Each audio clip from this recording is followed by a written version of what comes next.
take their seats, we can go ahead and start the meeting.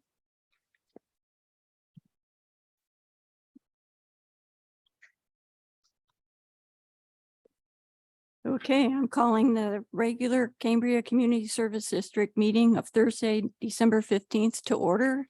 Can you all please stand and join me in the Pledge of Allegiance, please? I pledge allegiance to the flag of the United States of America and to the republic for which it stands.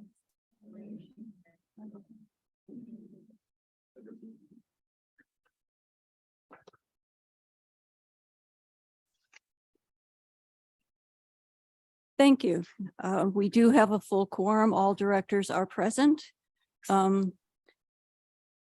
Carmel, if you're present, can you give us a report from closed session, please?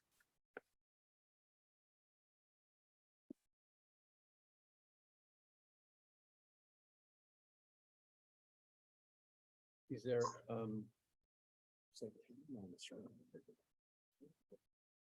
She's zooming in.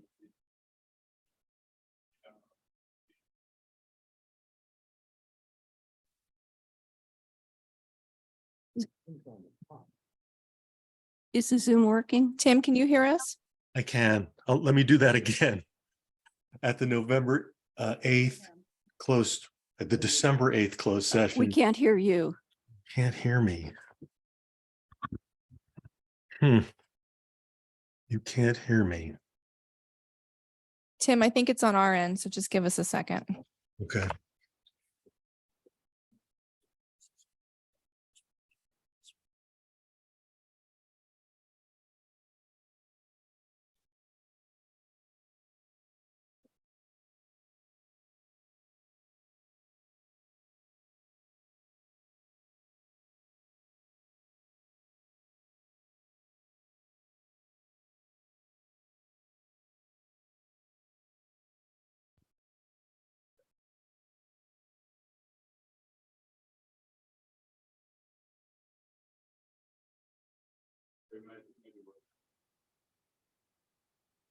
Tim, or can you hear us? I can. Can you hear me? Yeah, I can hear him. Can you just turn up the volume, please, AGP?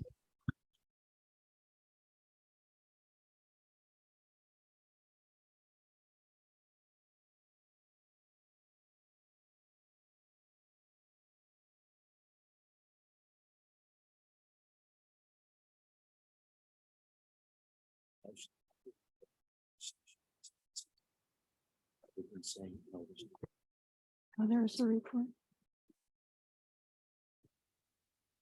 Can you hear me now?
I think I should move on to agenda review, additions and deletions.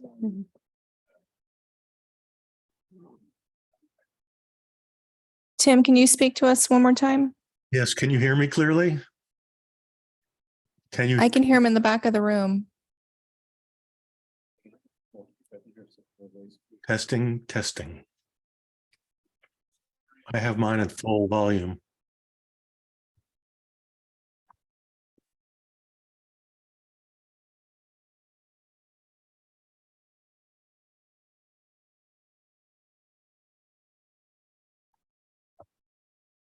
Tim, do you want to try it one more time?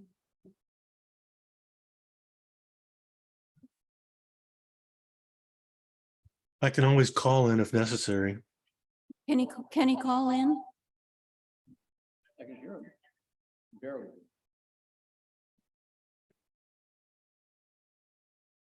Pardon me? I can't hear you. I don't think that's going to make a difference. Okay, while they're trying to figure it out, maybe I should move on a little bit. Yeah. Okay.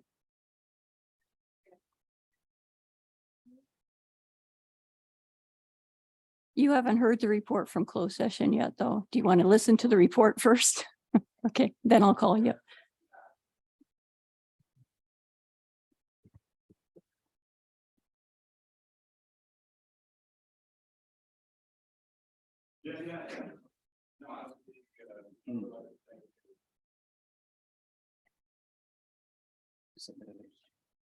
Sound checks would meet. But then AGP and everything.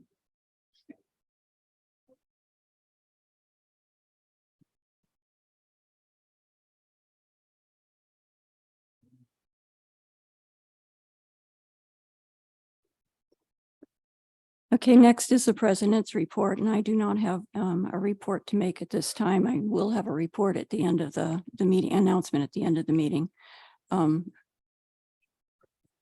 Since he's not quite ready yet, let's go ahead and do agenda review, additions and deletions. Does anyone have anything that they want to table or to change order of? No, okay, seeing none. Board member communications. Does any board member wish to make an announcement, report briefly on his or her activities, or ask a question for clarification? Director Farmer. Thank you. Thank you, President Dean. Yes, I just mentioned that we had a gathering out at the East Ranch on November 19th. About 15 people showed up, and it was a very lively discussion about, the future of the East Ranch, what various activities could be placed out there. And so there were quite a few quite a few suggestions. And so we have decided to meet again on Saturday, January the 7th at 9 o'clock. So it's like I say, out on the East Ranch, there's a bench there. It's just to the side of the dog park. And so once again, we're anticipating maybe more people being there than the little over a dozen from last time. There's coffee and other beverages, muffins and bagels, that type of thing. So we'd like to see as many people show up as possible to give further, like I say, further ideas as to how we should have the community park out there on the East Ranch. So thank you. Okay.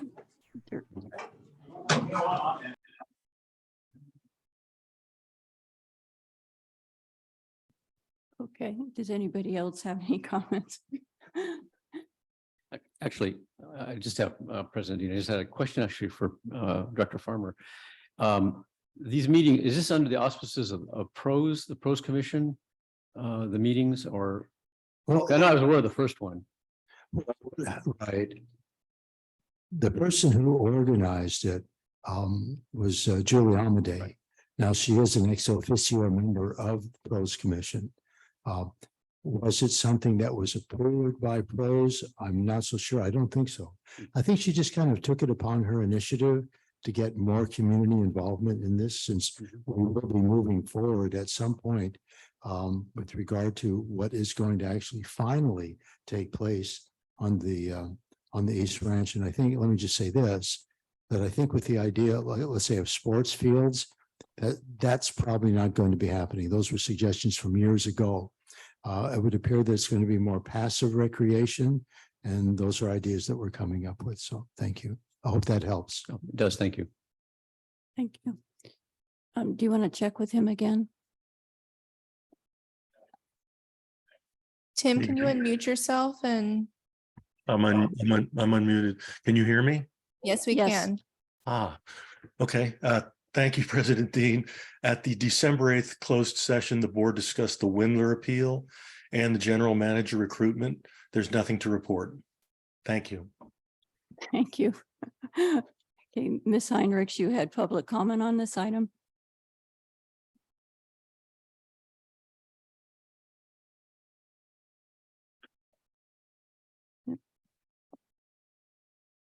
There, how's that?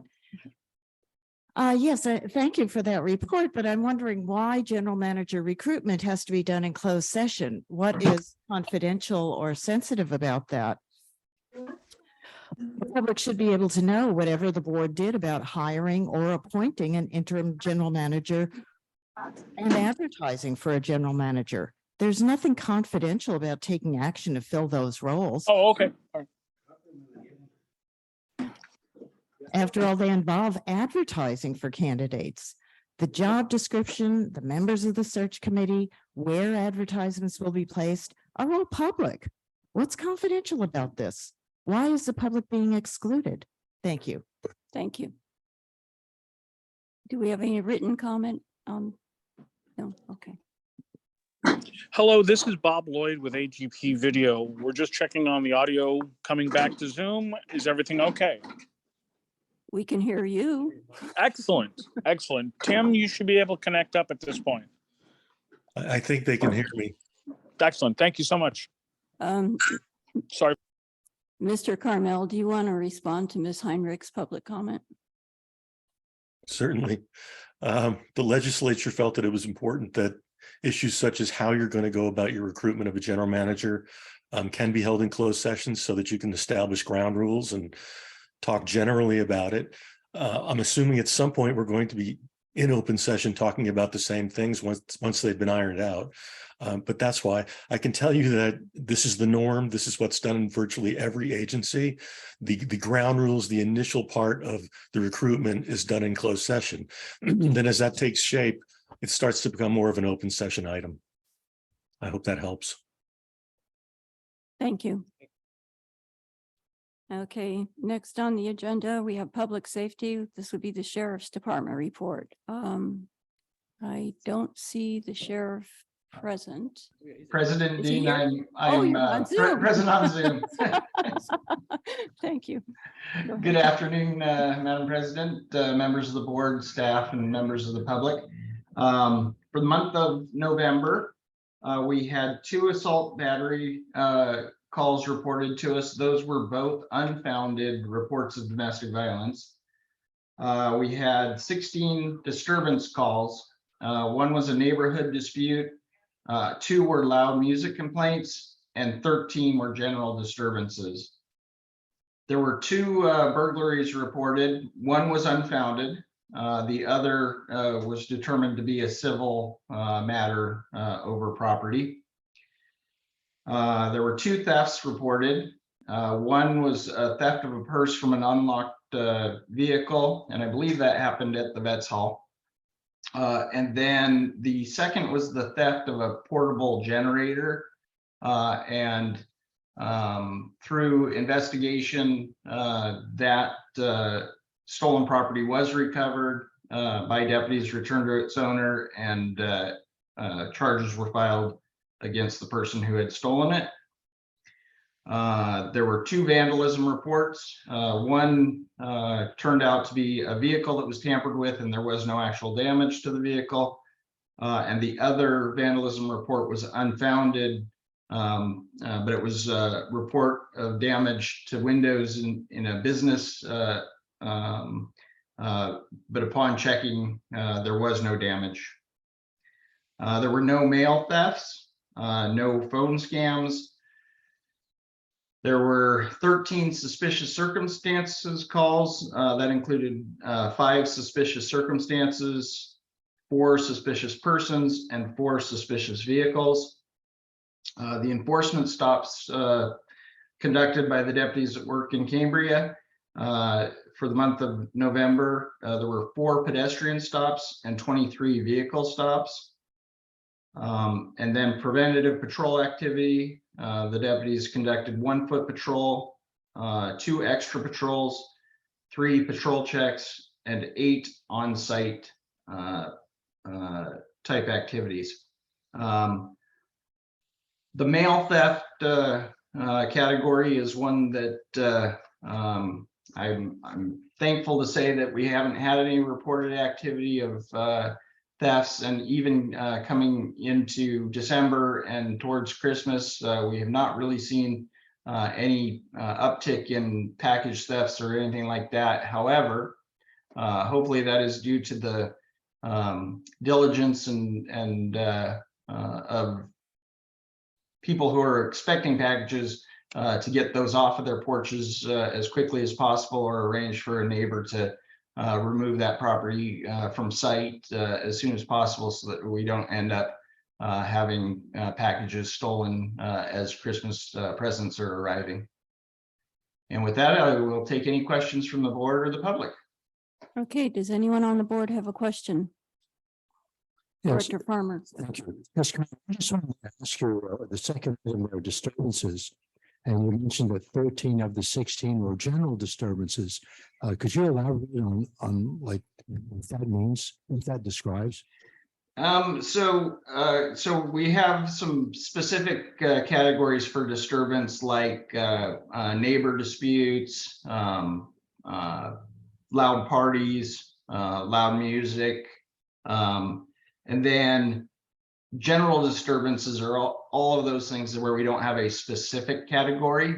That'd be things like someone hears someone screaming somewhere, and they'll call that in, and that basically gets logged in as a just a general disturbance.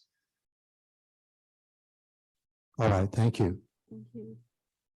I don't see any more lights on. Do we have any public comment on this? We do not. Okay. And no one on Zoom? No. Okay, thank you. Okay, we're ready for our fire chief's report. Thank you. I'll see you again next month. Oh, thank you. Sorry. Thank you, Madam President and board, staff, and community. So for November's fire report, we've continued to diligently make our way through a lot of the fire prevention stuff that has been coming across our desk for remodels throughout the community. We've had Fire Captain Gibson work closely with me to try to diligently get through the many remodels that we're now seeing come for a review. And we've been getting those back in a pretty timely manner. So kind of happy about that.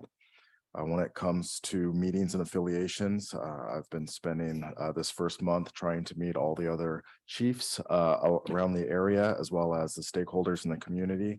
I've seen many of you in many different meetings, actually, across Cambria. And we are still working through looking at different grant opportunities and running statistics for budgetary as well as call numbers to get a good idea of where our fire department is and where we should be going. When we come to the month of November for our incidents, very typical, our rescue EMS section, we had 49 EMS calls, which is pretty on par and tracking pretty well with what is normal for us. One vehicle accident. And then we had some service calls and some good intent calls. So just to kind of the good intent call, we had 14. And what that is for clarification is we sometimes have somebody will call something in and we'll get canceled en route because maybe it wasn't an actual incident, or another responder has arrived and determined that we're not needed to be there, or maybe it came across as a vehicle accident, but nobody's actually hurt and somebody really just parked on the side of the road. So we do get those things from time to time when a concerned citizen calls. So that sheds a little bit more light on what the good intent call is. With this time of season, we're getting a little less people visiting Cambria, which means our customer base kind of switches. So we're now at this last month, out of our calls, 71% were local residents, with non-locals making up 28%. So as we get to the summer months, you'll see our call volume goes up, and you'll also see that our customers typically become a lot more non-locals as they come to enjoy the beautiful weather in Cambria. Lodge Hill West continues to be our busiest part of town. We had 28 of our calls in Lodge Hill West, And Thursday continued, or midweek actually, was our busiest time, with Thursday being 19% of our calls.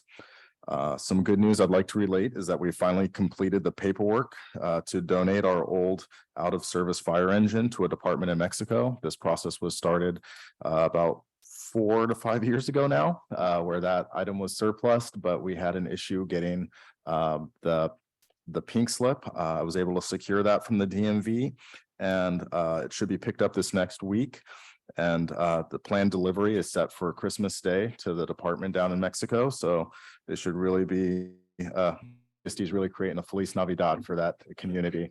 They're going to really enjoy our old apparatus that may not fit our needs, but will definitely fit the needs of a community down in Mexico. So hopefully January, I'll have some pictures and some fun things to share.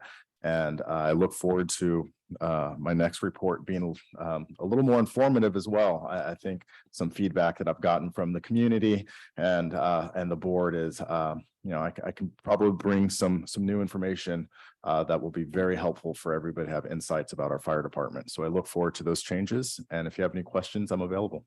Thank you. And I'm sure the people in Mexico will be very happy to receive a fire truck for Christmas. Great. Thank you. Does anyone on the board have any questions? Yes, Madam President. I have a couple of questions. One is, what town in Mexico? I would have to get back to you on that. Okay. I don't know if I can even pronounce it correctly. Okay, all right. My first real question is under on page, you can't see it because of your red little badge up there. It's under operations and news. And it says that the third bullet under that section says that the prevention activities, public events, and educational tours are canceled. I was wondering when you were planning on reinstating those? So that's something that I've had the pleasure this last month to meet with the local principals for the schools. And I think that's something that we want to bring back. So we've started talks about doing a little bit more of that probably in the spring, as we get through at least flu and influenza season as well. We don't want to have that be a problem, but we are looking at this spring to bring some of those back. As far as the fire station being open to the public, the hard part there is that we don't have like an admin assistant that works that front desk. So it's hard for us to have regular hours as our firefighters come and go. So we are open. We're always here 24/7 in one way, shape, or form, but there may not actually be somebody in the office to address. So sometimes the best thing to do is to send an email or a phone call. And if you're lucky, you can catch us at the station. Okay, thank you. My second question is, tell me why Lodge Hill West is rambunctious. I think it's going to be the population base that's there. There's a lot more housing in that one area, and the population base. And a lot of times socioeconomics plays a very high interaction with call volume in different parts of town. So typically very affluent areas have a very, very low call volume. And then other areas that maybe wouldn't be as affluent are going to utilize some of those government resources a little bit more. And so statistically, that's usually how it breaks down. But I would say it's just the conglomerate of people in that location and just the specific needs of that part of the community. A lot of those calls are lift assists. We go to a lot of lift assists. We have a high elderly population. And at 2 a.m, when somebody slips and falls, going to the bathroom, they just need help up, they can call and we're going to be there. And so I think we had 14 of those this last month, which is pretty typical. And a lot of those are in Lodge Hill West. Thank you very much. Thank you. Anybody else have any questions? I can't see the lights of the two of you on the end, so if I don't catch you, wave your hand at me. Director Farmer? Yes, thank you. Did you have a question? Yeah, I just add something to what Chief Vincent just said with regard to Lodge Hill West. In comparing it to, let's say, the other areas in town, meaning Happy Hill and Park Hill, Park Hill, recently staying there, I'm noticing that there are a lot of vacant homes there. And there's very little traffic, vehicle traffic. And so it's a much quieter area, I will say that, as opposed to Lodge Hill, where I've lived almost my entire life in Cambria. And there's a lot of people on the road, a lot of activity, and I think it might be even more populated. It's much more spread out. And that probably has something to do with, more calls as a result. Thank you. Thank you. Do we have anybody in the public that wishes to ask the chief a question? Anybody on Zoom or written comment? No. Okay, thank you. Thank you very much, Chief Vincent. Thank you. Okay. Next, we'll have public comment on items that are not on the agenda, but within the jurisdiction of the board. And I believe we have one public comment speaking slip, and that would be for Ms. Heinrichs.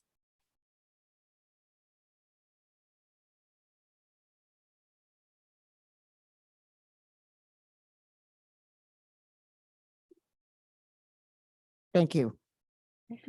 At Monday's Resources and Infrastructure Committee meeting, Mr. Dienzo reported that significant changes have been made in the procedure toward fulfilling the requirements for a coastal development permit application. In April, the board approved a contract with Kevin Merce Associates to complete the work on the biological assessment, which was unfinished by Cindy Cleveland, for 632 hours of work at a cost of $85,860 plus expenses. The contract included a calendar of when the work would be done. It was to begin in May and be completed in September, when the report would be submitted to the board. In the event, Mr. Dienzo reported that this work has not even yet begun. He said that the Army Corps of Engineers would perform the biological assessment, and that this report was not needed to revise the adaptive management plan. This raises several questions. Why did Kevin Merck Associates not perform this work? Were they paid? Will they ever do this work? When? Will they give the money back? Why did Mr. Dienzo fail to inform the board and the public? Most important, how can the adaptive management plan be reliably revised in the absence of data on the actual status of the endangered species that are the focus and the reason for an adaptive management plan? The steelhead, California red-legged frogs, the tie-border gobies. Since the EWS SWF WRF was constructed in environmentally sensitive habitat area, the impact of the plant on these endangered species is a significant issue. Mr. Dienzo raised the point at last week's board meeting when he announced that an ESA issue had arisen in the CDP process, but at the R&I committee meeting, he seemed confused about that and unable to remember what he had referred to. Protecting endangered species is not some accommodation to conservation. It's part of saving our own lives. As Michelle Nijos, author of Beloved Beasts Fighting for Life in an Age of Extinction, writes in an op-ed today, when humans destroy forests, grasslands, swamps, coral reefs, and other living systems, we are not only harming other species, but also destroying our own food supplies, subjecting our homes to extreme weather, and polluting our air and water. Though we treat conservation as an altruistic pursuit, a special interest championed by a passionate few, it's also a selfish cause. We should approach conservation not as an opportunity for heroics, but as an obligation to the relationships we depend on for survival. Just let me ask my question. More than 8 years overdue, the failure of this contractor to perform and the lack of adequate communication about the biological assessment are troubling. I ask the board to pursue answers to these questions and reliable ground truth data on these endangered species. Thank you. Thank you. Mr. Dienzo, do you want to respond to any of that? Or I know you have a report coming up.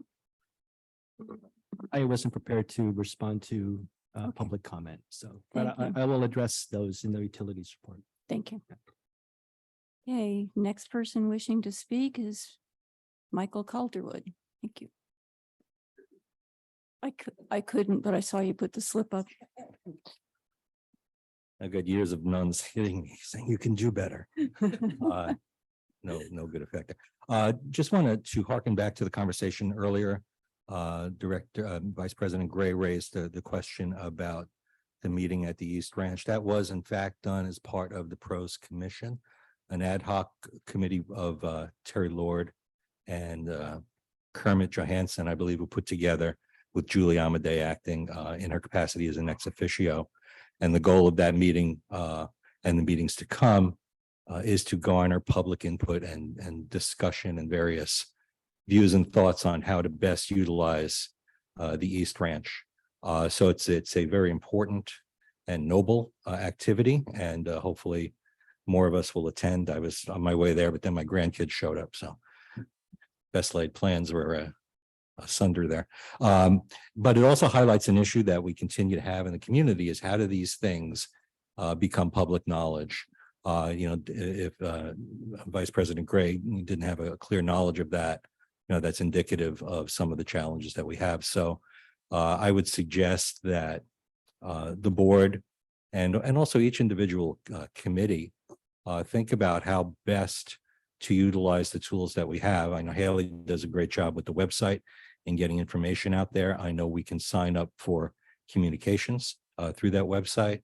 So how do we get these things known? And in this instance, Julie took it upon herself to post on social media with a bit of a vague topic on it. But that's how some folks found out about it.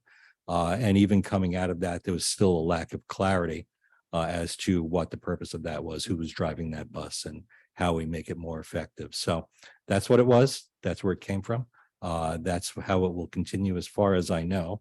And then put on our thinking caps of how we better inform the public about things like this and get that binaural conversation going. Thank you. Thank you. I intend to start putting articles in the Cambria CA, and that's something that could be highlighted in there. And also, some of us have been working with someone to help get information out to the Spanish-speaking community so they can put in their ideas of what they would like to see on the East Ranch. So we are kind of trying to work on getting the word out. So thank you.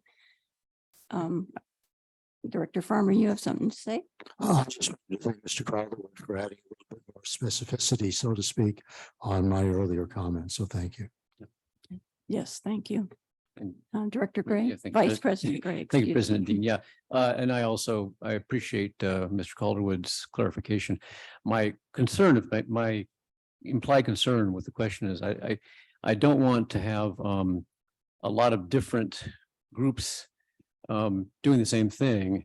That is really should be kind of under auspices of somebody at this, some aspect of the CCSD. Now, pros, I think, is the logical, obviously the lead in this effort to get public input on recreation. And that should be clearly stated to the public through our channels, for instance, website, whatever. So there's no confusion about who's putting it on, who's, running the event and so forth. So thank you for the clarification. Thank you. Do we have any public comment? More? Yeah, we do. We have one written comment and we have 2 members of the public that wishes to speak on Zoom. Okay. The first person is Elizabeth Bentenhausen. Thank you. Go ahead, Ms. Bentenhausen. Thank you very much, President Dean. I want to return to a question that was dealt with earlier, but my hand was not recognized, so I raise it now with a little elaboration. This morning, I did some considerable research on my computer, where I've been spending a lot of time since I've not been to the beach in 2 weeks.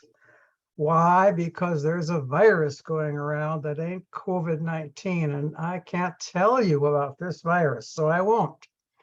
But I did some Googling this morning, and I was unable to find on via Google or DuckDuckGo where in the California government code it stipulates the procedure for searching for a new general manager.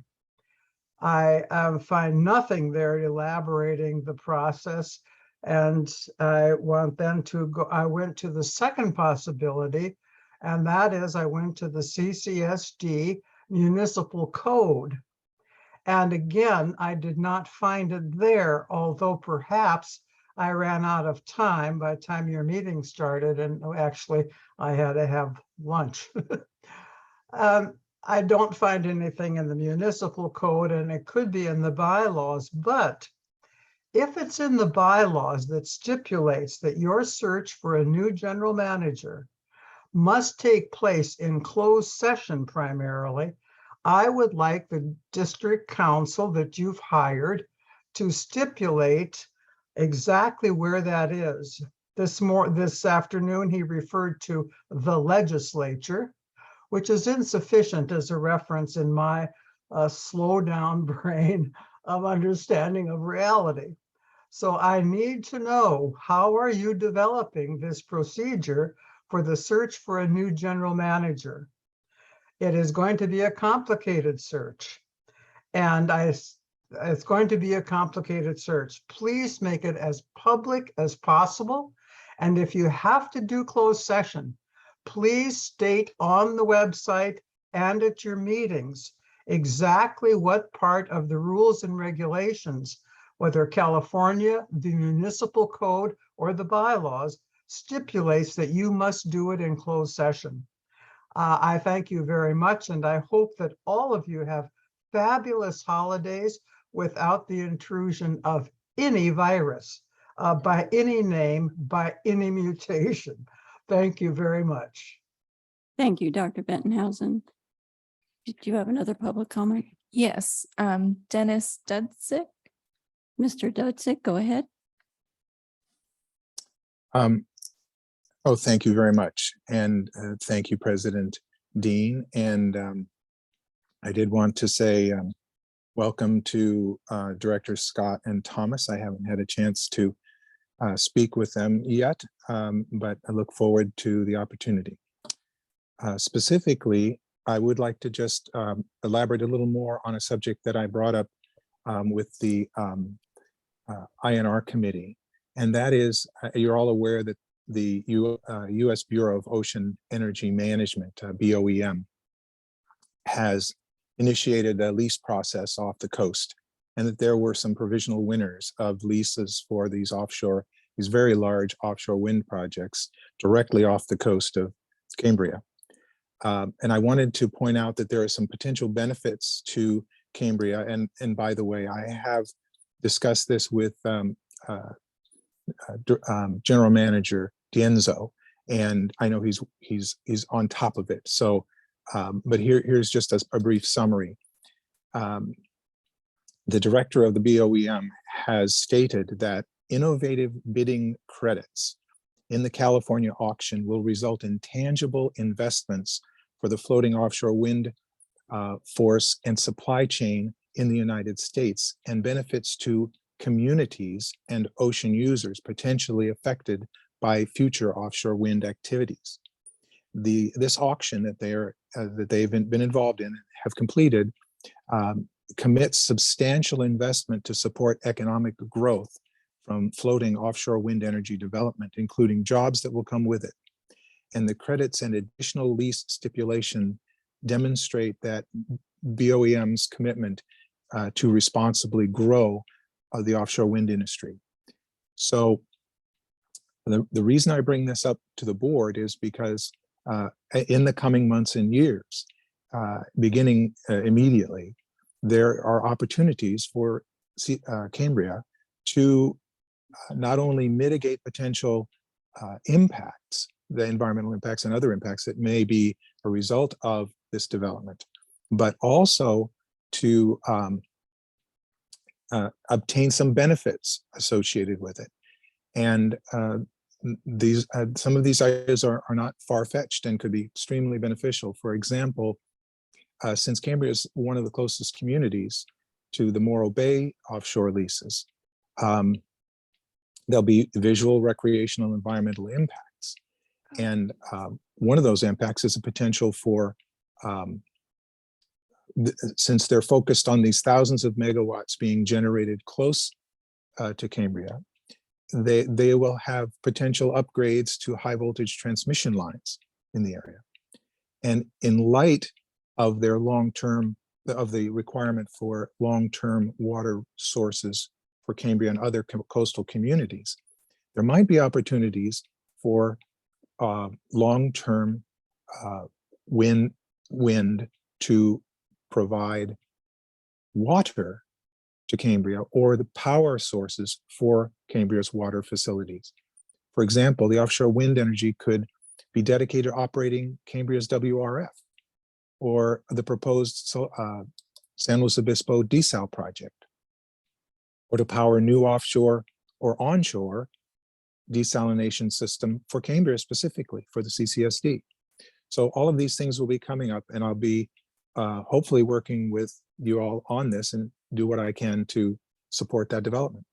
Thank you. Thank you. You have written public comment as well? I do. This is from Linda Prentice. And it states, please consider lowering by half property tax on land which owners are not currently allowed to build. Thank you.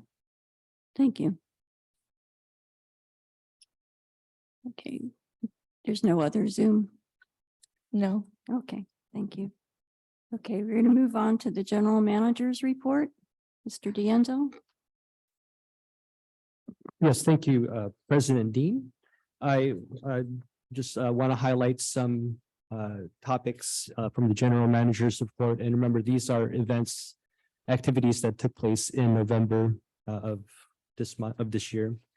A couple of things I want to highlight. So the issue of the NBS government finance group, NBS, for our district municipal advisor to comply with federal laws and industry practices.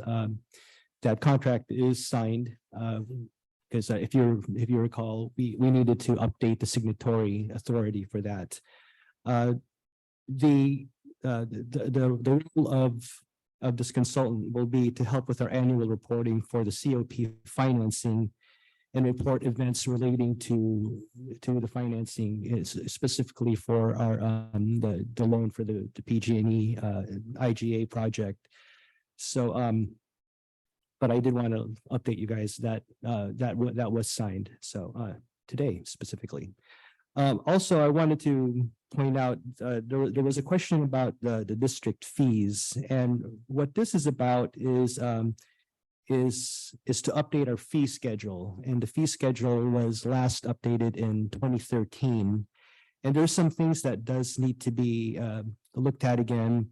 Mainly updating our inspection fees, for example, and then there's some fees that are not on there that should be on there. For example, like a construction meter for, in case a contractor wants to use potable water. Sometimes they need potable water for their construction activities.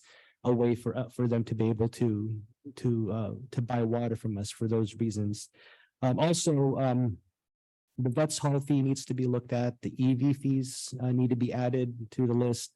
So that's what this is. This is already on the website. The rates and fee schedule for these basic activities.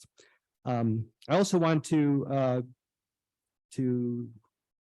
announce that one of our first businesses was to extend our admin office hours. So now our office hours, our office will be open every day. We extended it from 10 a.m. to 3 p.m. But we ask that we be closed from 12 to 1 for lunch. And we will be closed on Fridays because there has been some communication confusion, I should say, with no fault of the public, but it's hard to keep track when we're off. Our office is closed every other Friday. And it's hard to keep track of when that Friday would be. I also want to let the public know that if the public cannot attend any of these times, they can call and make an appointment. And And as available, as staff is available, we can accommodate, meeting with you during those times. As, as staff is available. And also attached is the public records requests and responses, but I'm also available for questions if you have any other further clarification requests. Okay, do any of the directors have any questions for clarification for Mr. Dienzo? Director Farmer? So much clarification. So much clarification, but when you're talking about the disseminating agent and you mentioned the COP financing, so I just wanted to, for folks who say, well, what does that mean? I believe it's certificates of participation regarding the bond, right? Correct. Right, so I just wanted to add that. Thank you. Okay, do any of the other directors have any questions? Okay, do we have any public comment? Yes, it's Elizabeth Benhausen. Okay, go ahead, Dr. Bettenhausen. Thank you very much, President Dean. Thank you, Director Farmer, for just asking a clarifying question. I would like people to look at page 8 of the agenda today, the General Manager's report, and look at the section called Dissemination Agent. I appreciate the explanation that Acting General Manager Dienzo just gave for this issue, but I still do not understand exactly what authority this quote municipal advisor end quote will have regarding decisions that are made by CCSD on the expenditure of funds. Now, if I just understood correctly, the $12 million bond that was just obtained will be the only dollars that are talked about here. This person from NBS,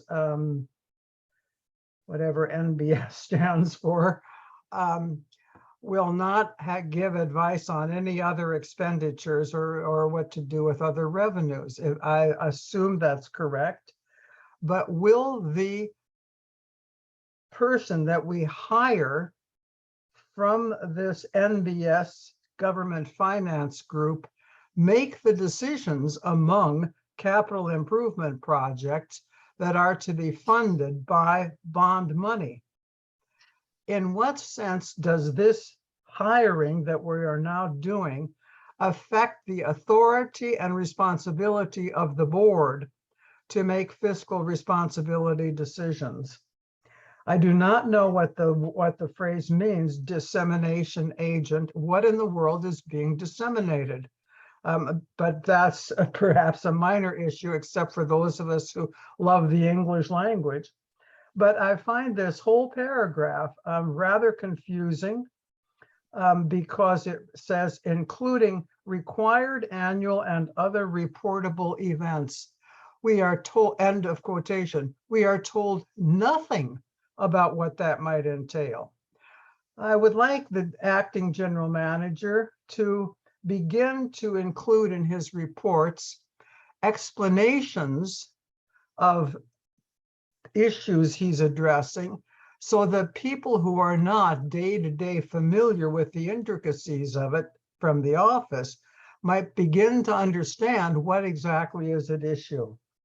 I hope that we will stop using acronyms, and unless we use acronyms and define them, elaborate them every single time, an acronym is bureaucratically manipulative of the public. So please look at a page like page 8 and ask, what does the public learn from this page? And must the public simply raise every issue of vagueness or confusion? Or could that be a criterion from the get-go in the creating of this page by the general manager? Thank you very much. Thank you, Dr. Bettenhausen. Mr. Calderwood?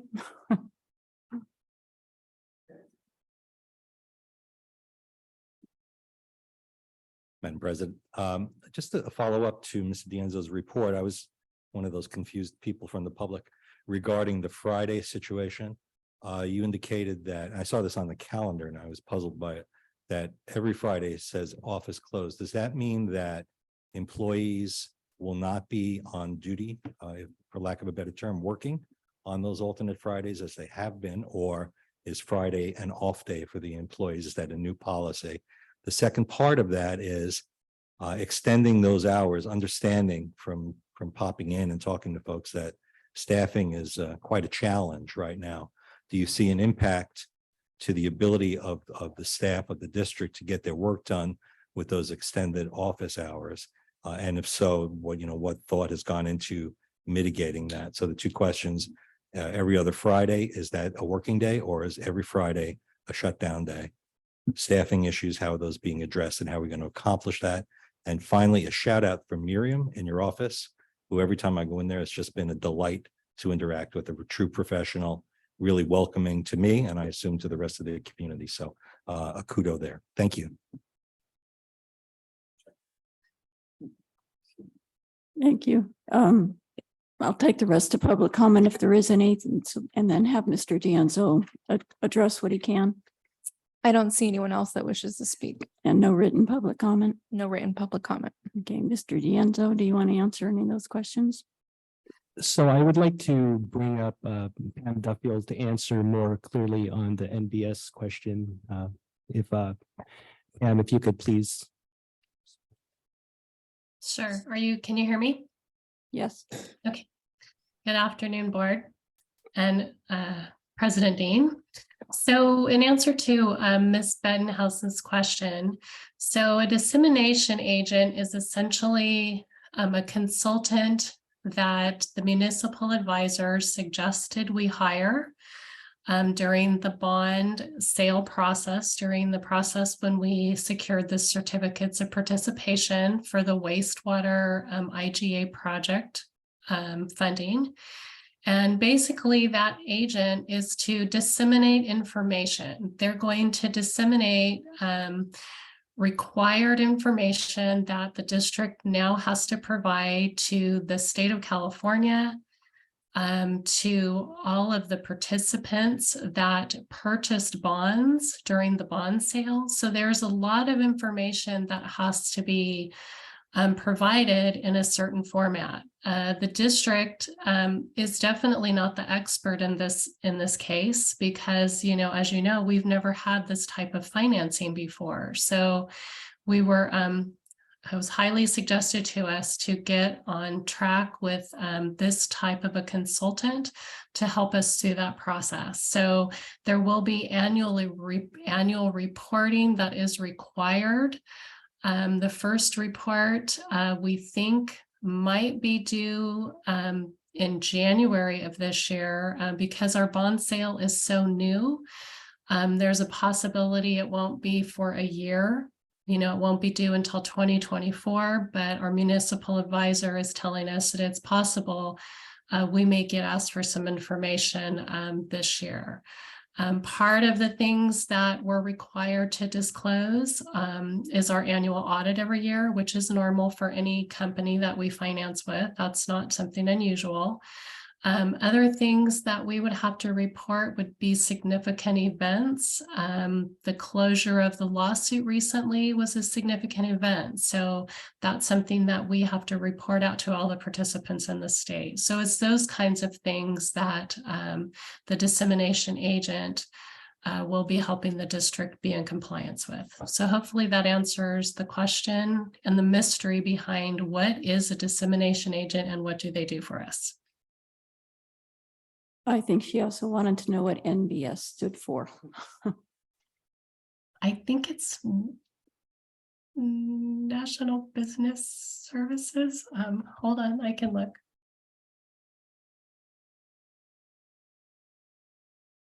We just see their acronym there.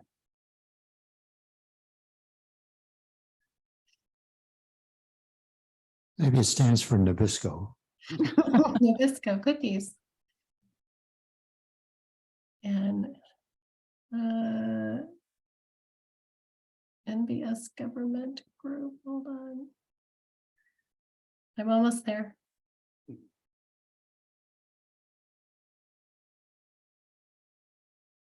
I think it would be helpful when we do these reports, if there is an explanation of an acronym. So the company name in our agreement is NBS Government Finance Group.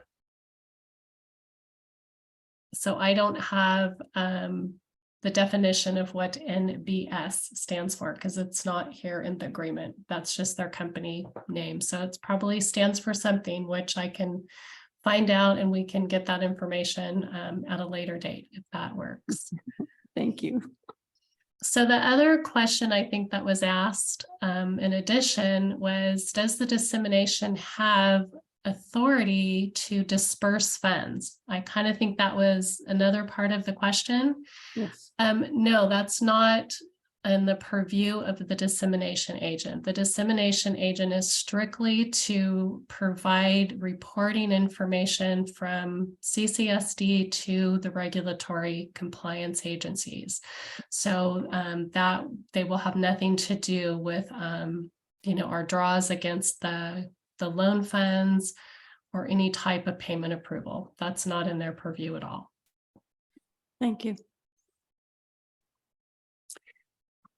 Did you have something to add? Yeah, no, nothing to add on the NBS issue, but I do regarding Mr. Calderwood's question on office hours. No, staff will still be working every other Friday.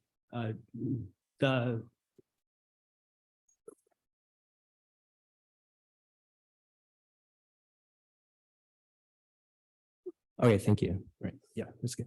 So we made a decision to just close public hours on Friday because we have had people come on Friday the days that we weren't there, and it made for aggravation, just to put it bluntly. And so, but it doesn't mean that we won't be able to see people on the Fridays that we are there. So if someone makes an appointment or just calls our office and asks, hey, are you there this Friday? We would be available. And as a matter of fact, if Miriam is there at lunchtime at her desk and someone comes in at 12 to 1, she will open the door. She has traditionally done that. And yes, Miriam, I publicly acknowledge she is a star in our office, and she is one of a stable factor in our office this whole time. And we've had a lot of staff, challenges. Let's just put it bluntly. But yes, I'm glad that you recognize that, and I publicly acknowledge that. But yeah, we are still working every other Friday, just that we decided that in order to avoid aggravation or confusion, so that we don't have to have them keep track of which Friday is open, that we just decided to close on Fridays. But again, they are available to contact us, and if we are there, we will accommodate. I think part of his question was on every other Friday, that is a SDO. Does that mean there are employees in the office, or are there not employees in the office?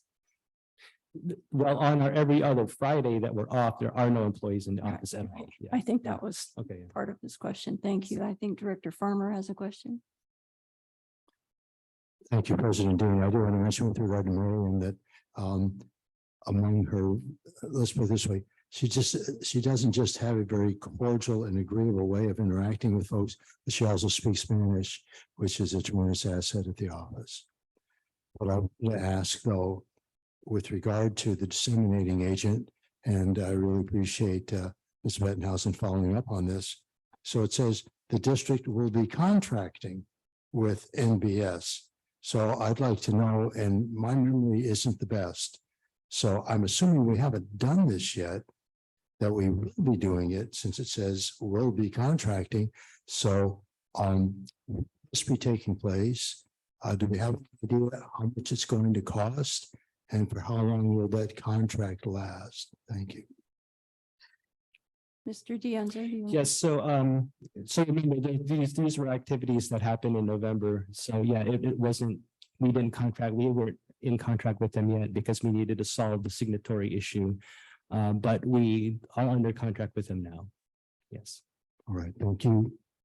And how much, like I say, I know my memory isn't the best. We probably already covered this figure, but how much is this contract for? I don't think it's that large an item, but I'd like to know if you recall, General Manager. Yes, so then, Pam, did you want to answer that? Yeah. Sure, I can answer that if you'd like. So it's around $2,500 to $3,000 per year for the annual reporting.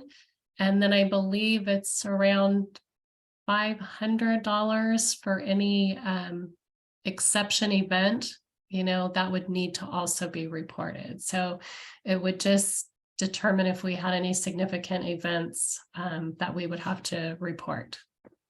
There's be some additional costs, and the term of the contract should be as long as we have those bonds in place. We would definitely want a dissemination agent on our side each and every fiscal year for the duration of that financing. Okay, and since the bond is 30 years, that's what we're talking about, right? Well, we're not going to do a 30-year contract with one company, but we're definitely going to keep renewing the agreement, year after year with this company, providing that they provide the services that we're expecting. All right, thank you. Okay, I can't see your light. Yes, my hand's up. Okay, thank you. Okay, thank you. President Dean, I just have a general comment in regards to being a new director. I have the same problem as probably some of the public, in that I don't know what all of the abbreviations are. So I would recommend, if at all possible, that we have a legend that's part of, that could be even on the website, but basically part of the information that's back up for our agenda, because that would be really helpful for me too. Thank you. Okay, thank you. I think that's a good idea. Okay, done with the general manager's report. Thank you. Oh, another. Did you have yeah, I couldn't see your light. Thank you. Go ahead, Mr. Director Thomas. I work for a company that instituted a 980 work schedule, every other Friday off, and I just wanted to comment.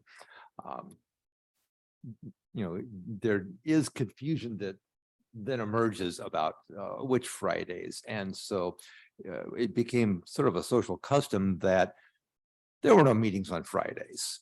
Fridays were for folks to catch up and get work done, and I think it's a smart idea to say, all right, to avoid the confusion, you're not going to have the office open. And I did make a list of all the meetings that all of the various committees and ad hocs have, and there are not that many days during the month that are meeting free, and some of those impact staff. So I just wanted to comment that that seems like a good idea to just make it simple.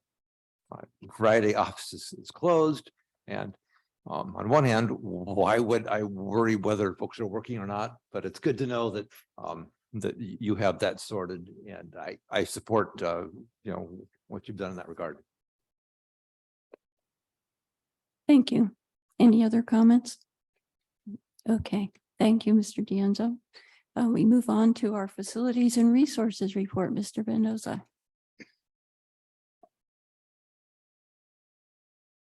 Well, good afternoon, board. It's good to be here. Good to see all of you. I will, while I'm sharing my screen.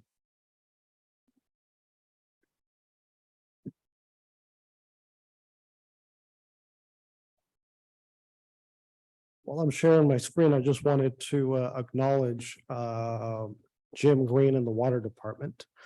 Due to some personal reasons, two of my staff members, my two staff members haven't been here for the last couple of days. And so I was out and about dealing with trees and storm related issues the last couple of days. And I reached out to Jim and I asked him to see if he could help me out with the setup for today's board meeting, sending maybe a person to help me He was gracious enough not to send one, but 2 employees down here. And we were able to put together the board meeting. And so thank you, Jim, Adam, and Ben for helping out with today's setup. My report is part of the packet. I have a lot of items there. I'm not going to go through them all. I just want to share 2 things on my report. And the first thing I wanted to share with everybody is we had a planting event on the ranch. To say that it was a great event and just leave it at that, I think would not give it the proper feel. We had a fantastic event on the ranch. A couple of years back, 2 years ago, we reached out to volunteers and we asked them to see if they would be willing to host, to grow some baby pine trees for us. And lots of volunteers volunteered for that. For 2 years, they cared for the trees. A couple of months back, we picked them up. To say they were pampered, I think it's an understatement. We got these pines back and they were lush and green and little giants. And I asked Kitty Connolly, the executive director, if they had given them Miracle Grow. She said no, a lot of love, water, and sun. So we want to thank all those volunteers that for, about 2 years grew all of these Monterey pines for us. Also wanted to thank Brian Morgan, one of our lead volunteers. He organized the event. We were able to pre-drill all the holes, stage tools, wood chips, water on that day. And the planting leaders, which you see on the top right corner, we were standing around wondering how many people are going to show up to this event. It was a beautiful Saturday morning, sunny, and we looked down the trail and there was a line of people heading our way as far as the trailhead started. So obviously we were very, very excited to see that many people, and that turned into a little bit of panic. Organized chaos is what we told ourselves. Kitty Connolly had to do about 3 to 4 sessions of teaching folks how to properly plant trees. The best thing about it, we had 70 people show up to the event, which is a record for us. Most exciting, we had a little over 20 kids there. And you can see from the picture, we allowed the kids to pick their own tree. And the little girl in the middle, she was not fooling around. She went out, looked for the biggest tree she could find so she could plant it. It was nice to see all these kids go out there, run out to the spot where they wanted to plant their trees and run back to get their water jugs and run out to get their wood chips. And in a little under 2 hours, we planted 320 Monterey pines. So we want to thank all the community that came out to make that a great event. I think one of the things that people ask is, are these plantings making any difference out on the ranch? What is the impact of us doing yearly or every 2 years of these plantings? So this picture here shows a aerial view of the forest on the Fiscalini Ranch from '94. And then it cycles back to 2018. And you can see what the forest has done through natural expansion and also through planting. We've gone from 100-acre forest to 130-acre forest on the Fiscalini Ranch. So obviously the forest on the ranch is thriving, as you can see. The other great news that I wanted to share with everybody is about monarch butterflies. Right now, we have thousands of monarch butterflies on the Fiscalini Ranch. Exciting news because if you've heard in the news, monarch butterflies were at the brink of extinction a few years back. We have 2 groves on the Fiscalini Ranch, and 2 years ago, we had less than 20. 2015, we had 20,000 monarch butterflies on those groves. So you see the huge difference of numbers. We had volunteers go out there in November, the Thanksgiving count, and we counted, or they counted, just over 5,000 monarchs on the largest grove on the ranch. So it's great to see that. I know you're probably asking, why are they coming back? What's the reason? The answer is I don't know. We have a partner, the Circe Society, who are experts at butterflies and monarchs, and they provide us with guidance to care for these groves. We've asked that question. They have no idea. It could be a combination of weather, food, all of the above, but whatever it is, we're happy that those numbers are up, and hopefully they'll continue to be that way. I just wanted to provide 3 quick tips for those that want to go out and see these groves on the Fiscalini Ranch so that you can maximize your enjoyment out there. Tip number 1 is if you want to go out there and see the clusters on these pines, come out early in the morning when it's cold. You'll see them clustering. If you want to see them active, flying around, come about midday when it's a little warmer and you'll see all the activity there. Tip 2 is bring binoculars. From the viewing site to where they're at, it's about 100 feet out. So the best way to look at them is through binoculars. And then tip number 3, what you see on the screen is a little map of where the monarch site is, the largest one. The closest trailhead is on Tipton. And if you go down Tipton, you make a left, that'll take you to the viewing site. When you get there, you'll see what you see on the picture on the right. It's a split rail fence. That's where the viewing area is. Tip number 3 is this. When you get to the viewing site, look left. We made it easy for people to identify what trees have these clusters. So look for the blue ribbon on the Monterey pines and then look up and then you'll see those butterflies.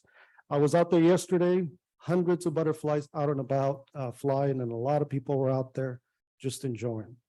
I will leave it at that, and I am happy to answer whatever questions you have. What time of day do they go out there to count the butterflies? Do they count them while they're in a cluster, while they're flying around? It's interesting to me to see how they would count them. I figured somebody was going to ask me, how do you count butterflies?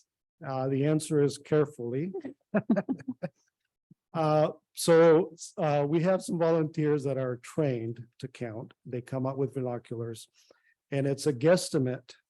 They look at them, they take a mental picture, count that section, and then start to multiply them on the clusters. And the best thing to do is to come early in the morning when they're all together clustered.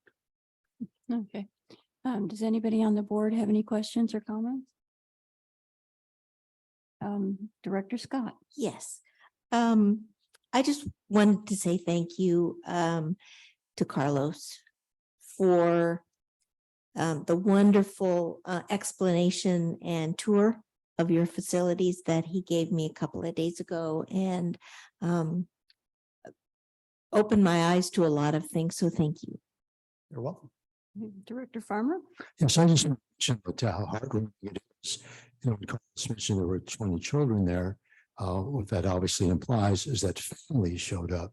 And, we're used to hearing, well, individuals come down and that type of thing, especially older retired folks, people with a little bit of free time.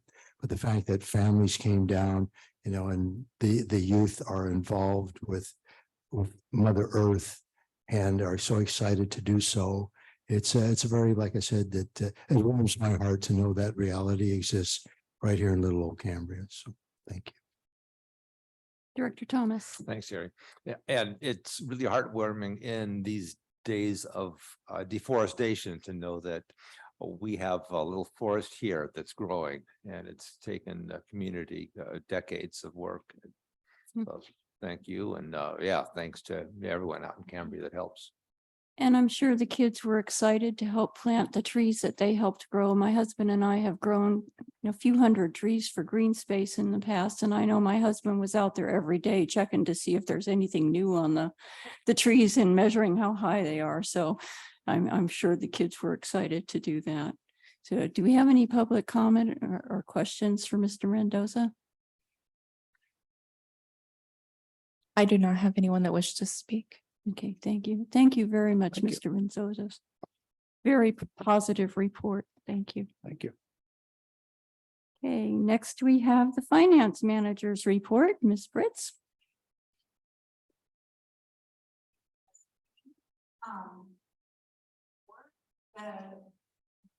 The agenda packet is the December 15th report, which includes all the information for November, and a couple things that I would like to highlight from this month's activity is that under the available cash balance section, you'll see that we've added our new bank account at the Bank of New York Mellon that has the $12.1 million from the GAE projects that is restricted specifically for the water projects. So we've seen an update, we've seen that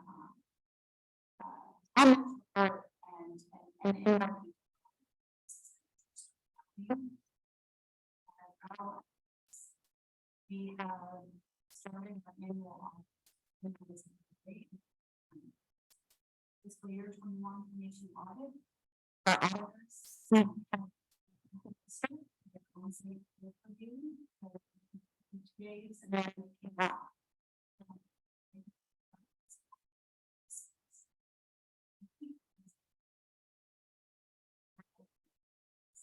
Okay, does anyone on the board have any questions? Director Scott? Yes, thank you. I was just wondering, where does the money come for the health reimbursement account? Where does that money come from? that money comes from our main checking account, and we divert funds over into the health reimbursement account, and it's marked as restricted, and so it is a benefit to the part of the benefit package for the employees for their medical insurance. So is that something that they contribute to out of their check? Or is that something that the district provides? And can you tell me how that works? Can you maybe go on with more details? Sure, I'd be happy to.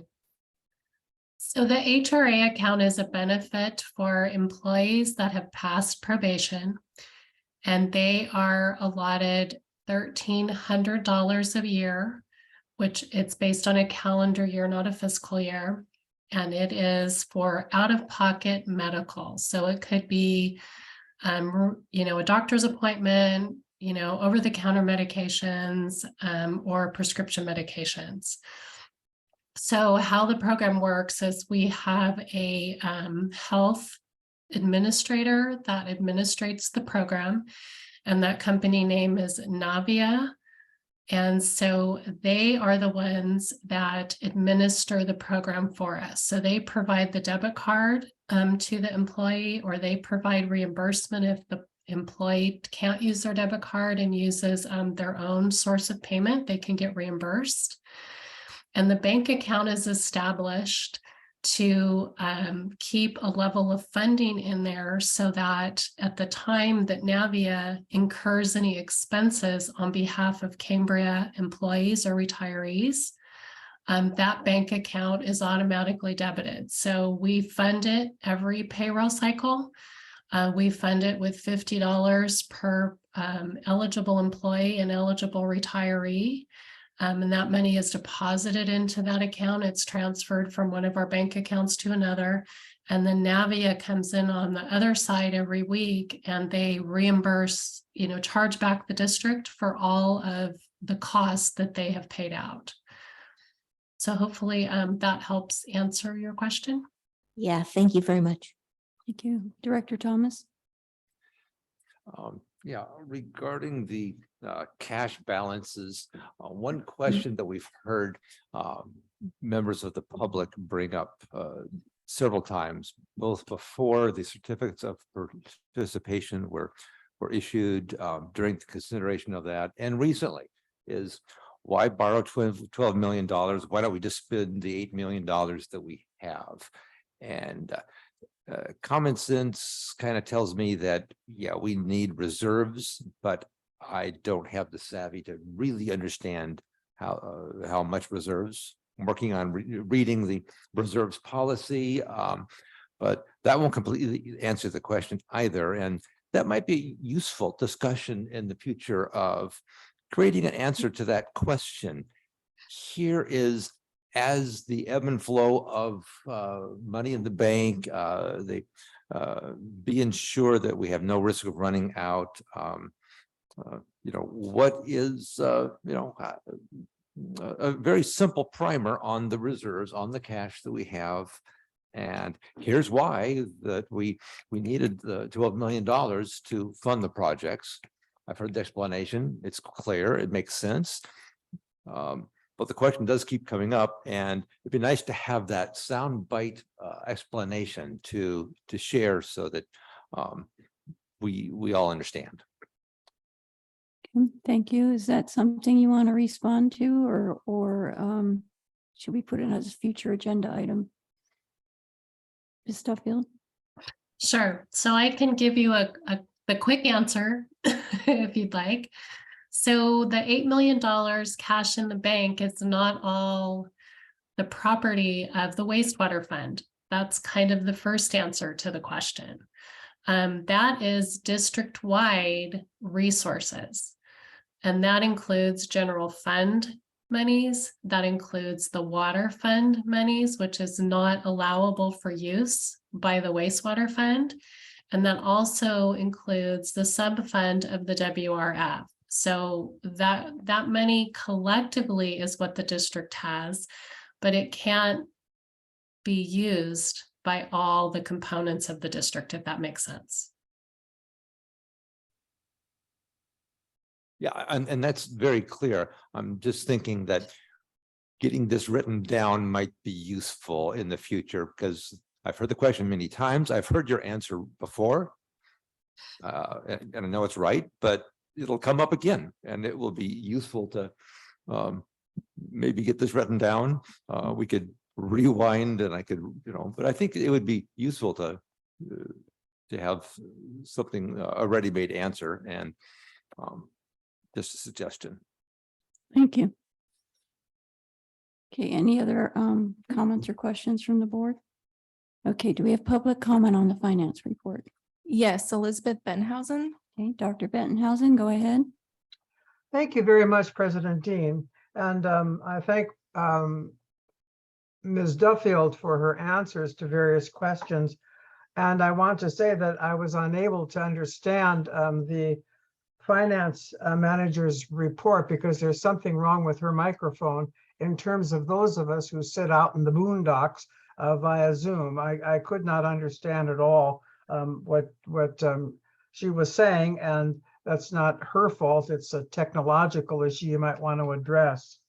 I do have a question, and I thank Director Thomas for his suggestion that this get written down. But I want to pose quick questions for that written version regarding available cash balances. Number one, how does money get added to available cash balances? And is this simply because there is a budget surplus at the end of a fiscal year? What is the source of the money that has now totaled all the way up to $8 million plus? And you know that I've asked questions about this before, and the question is still on my mind. I add then the second question. Will the $12 million bond money go there? Or must the $12 million bond money for the improvements to the wastewater treatment plant stay only in a special fund for the wastewater treatment plant improvements under PG&E? This could be crucial because it would up the available cash balance to $20 million. But on the other hand, then the distribution is to the general fund, the wastewater, the water fund, et cetera, in that available cash balance. So how will we account for the 12 million, or is that perhaps the dissemination agent's decision? And what do reserves have to do with the additions to this available cash balance? I assume that part of the budget, which is now fortunately listed, thanks to the work of Ms. Duffield and others. I assume that they might be in, but that's an assumption based on my considerable ignorance about all this. So thank you, Director Thomas, for suggesting this get written out clearly, without any fancy language, and put on the website. I do note that the, pardon me, that the last sentence in the next paragraph says the total available cash in all restricted accounts are listed as follows. I think it's quite clear what the restricted accounts are, but that money is not the same dollars that sit up in the previous list in main checking, money market, and LAIF.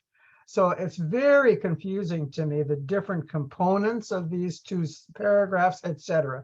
I really need help in understanding more clearly the monies involved, big bucks. We're talking millions of dollars of our ratepayer money, or borrowed money now. And I hope to get some real clarity in a clear statement that is posted on the website, so that I don't have to bore you by coming back almost every meeting and asking, how in the blank did we get $8 million cash balance? Thank you very much. Thank you. Ms. Fritz, could you just give a brief explanation of what the difference is between available cash and restricted funds? So available cash balance is cash that we have in a simple term, available for the district for use. I would say the main checking is what we use for operations, to pay all our vendors, and to use for payroll costs. And so the money, you'll see that account fluctuating as we also take in talking matters. So I think that the Zoom audience can hear me. As we so you'll see that fluctuate. I don't know the history of all of these and when those transfers happen. So I think maybe she would be better to explain how monies get to the money market in the way funds. Ms. Tuffield, do you want to explain that? I could not understand, I cannot understand Ms. Fritz at all, her microphone. I couldn't hear what she said, so I don't know what the question is. I'm sorry. Okay. Can you hear me now? Yes. Okay. Okay. I'm borrowing the district secretary, the board secretary's microphone. Pam, I was just explaining the main checking as being the fund that we use to fund our operations, and money throughout each fiscal year comes in from the billing cycles, and we pay our vendors and payroll to operate the district. And then I was hoping that you could shed some light on what the money, how money then gets to the money market and LAIF funds. Sure. In addition to those items coming into the main checking, there's also our property taxes. So you have to keep in mind, this is the time of year when the property taxes come in, in high volume, but we're just not at the point at the end of the fiscal year where we're spending all those funds. So it's common this time of year that you're going to see high balances in some of our accounts, just because of that very thing. Billing has just happened, as well as we're seeing a high volume of property tax come in. So essentially our accounts are savings accounts. So the main checking is like on a personal level. It's your checking account that you write checks, your paycheck gets deposited in it. And then these other accounts are savings accounts. So we like to keep money in, Pacific Premier so that it's easy for us to transfer back and forth. And then we get a higher interest rate, though the interest rate is not very high. In the grand scheme of things, we at least get a little bit better interest rate when we're keeping funds in the money market. And then as we need it, it's easy to transfer back and forth electronically. We try to keep funds in the LAIF account, which is a state of California pooled savings account. And that is takes a couple of days for us to transfer in or out.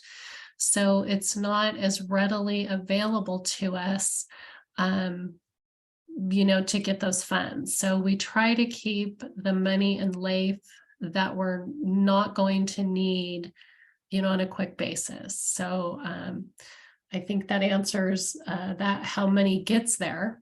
So the other question was asked is, what is the $12 million account and how does that money get taken out of there? So that account is not with Pacific Premier Bank like our other accounts. It's not with the state of California. It is with Bank of New York Mellon, and it is through a trustee. And this was all outlined in our certificate of participation agreement, that at the time of the loan closing for the PG&E project fund financing, the monies would go to a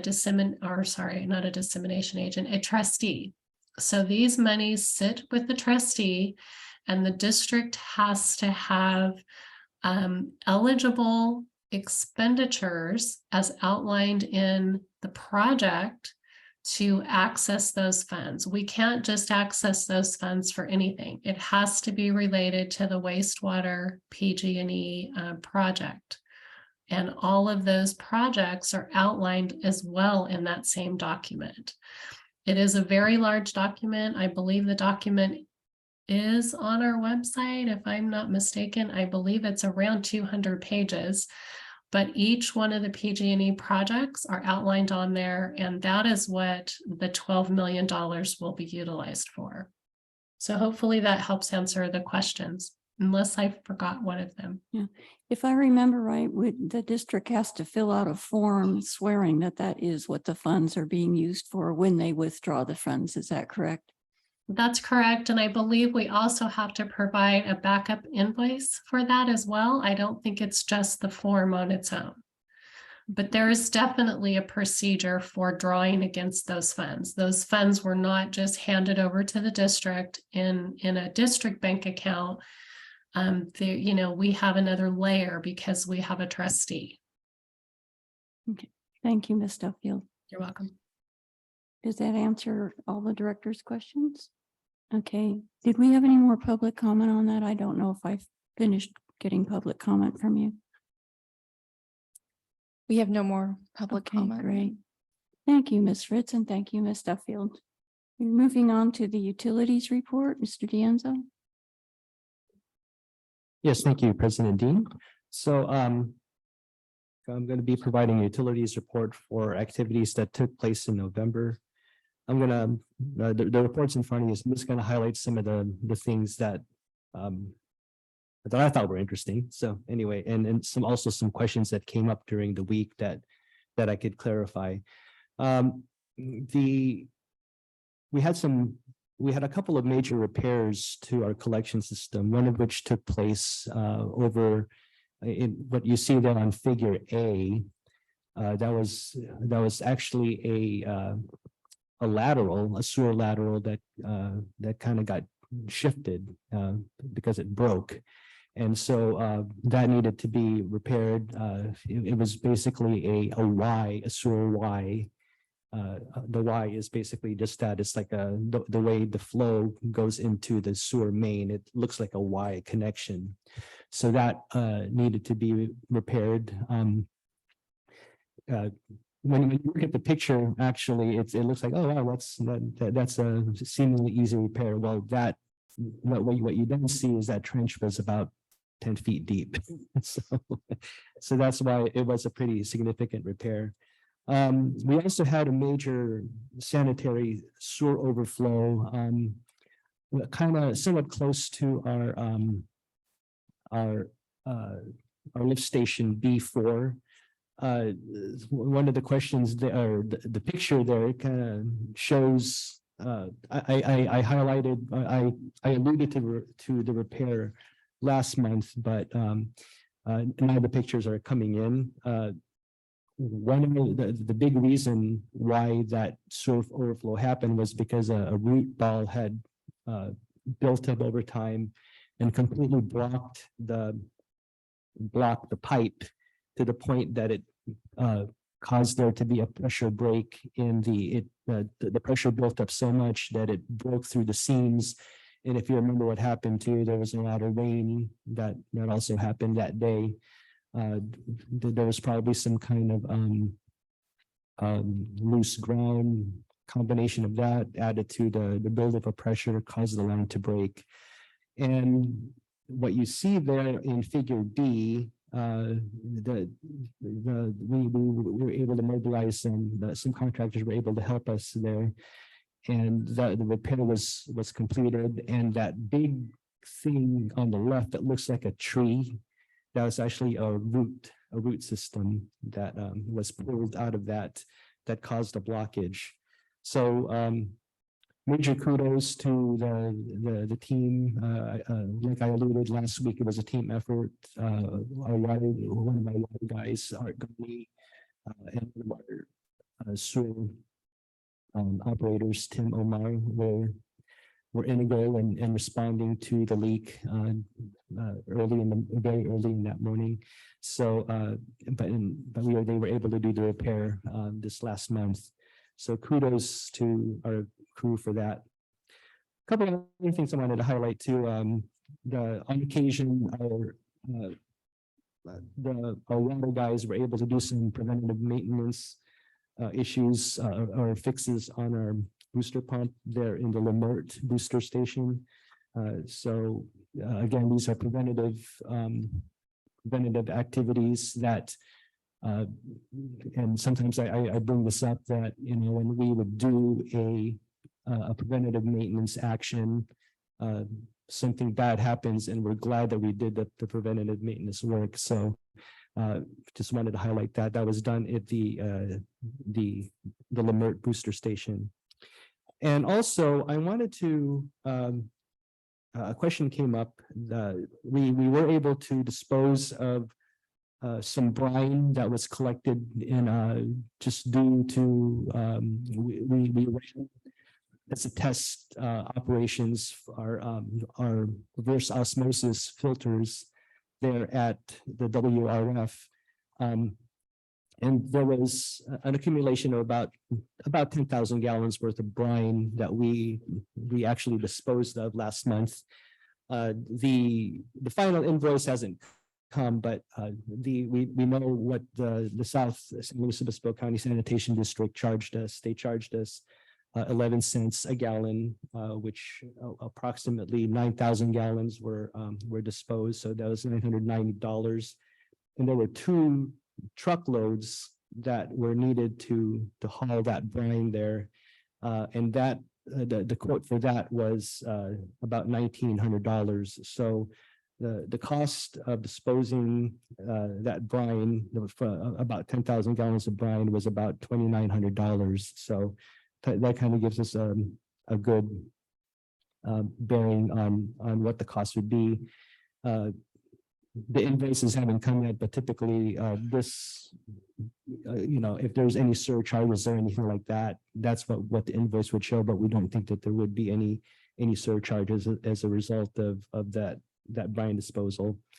So that kind of gives us a really good budgetary figure just to see how that actually would work for future operations.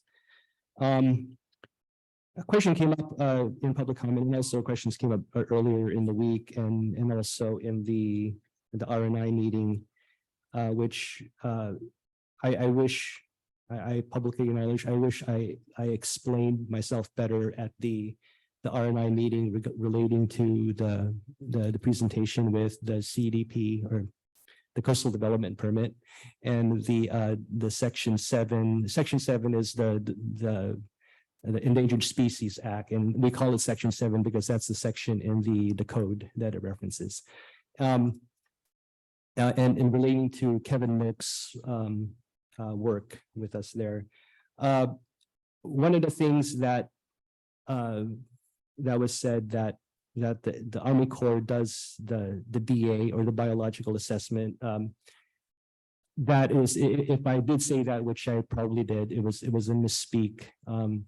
The AC, the Army Corps of Engineers is the one who reviews the biological assessment.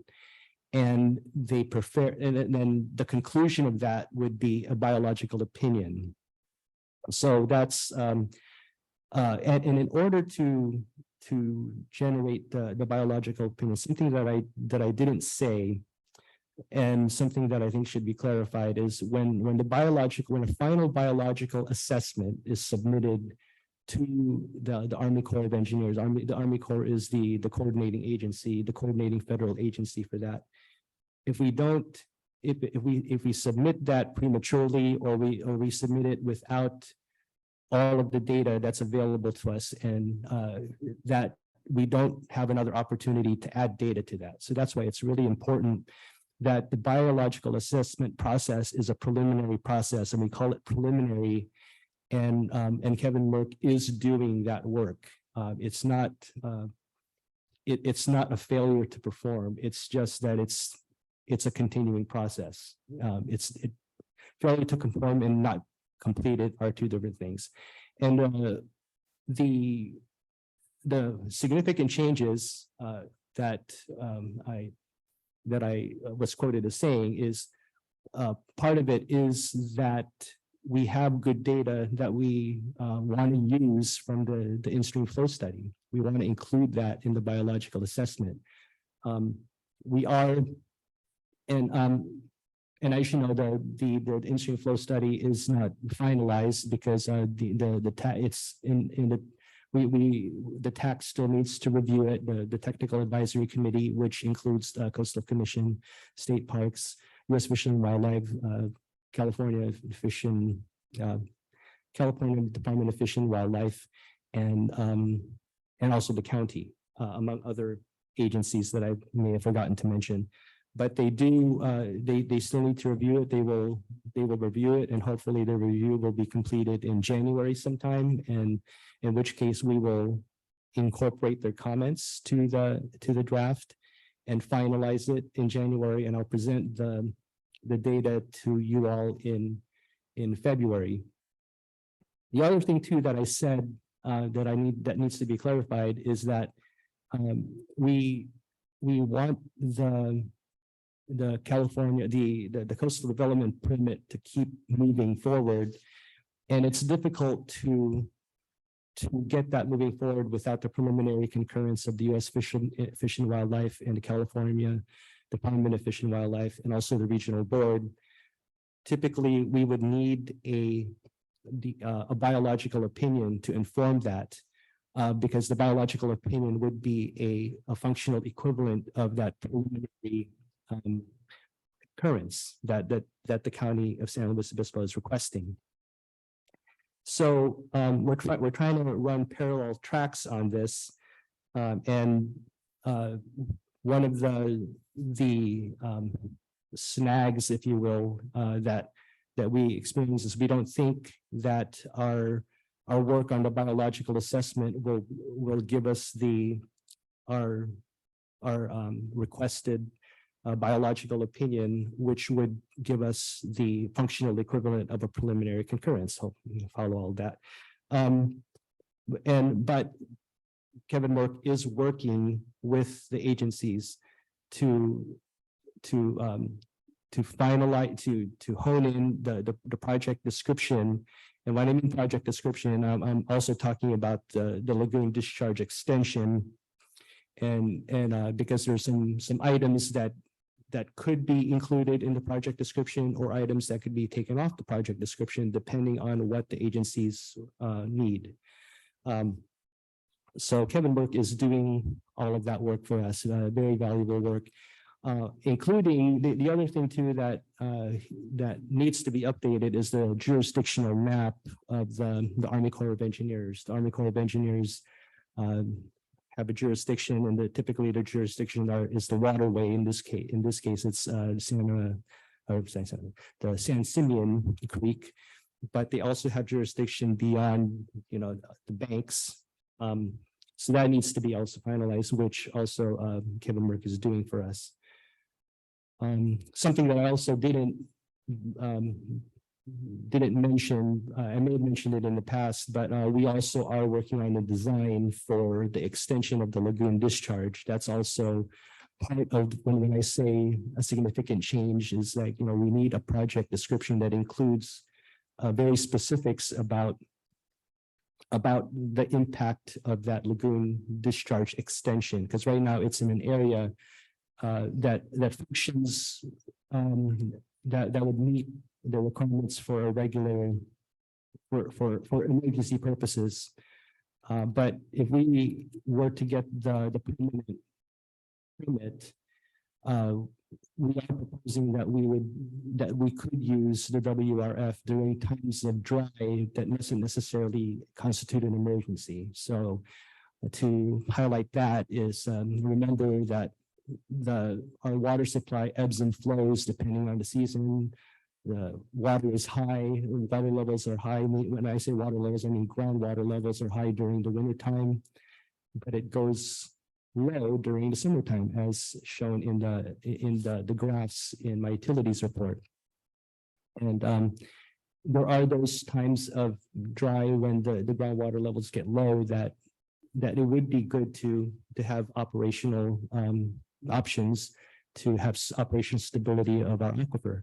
So all of those things need to be considered, and also if we were to use it on a somewhat regular basis, it would that extension of the lagoon discharge is required, and the Army Corps of Engineers needs to be involved with that, and the biological opinion is a big part of that.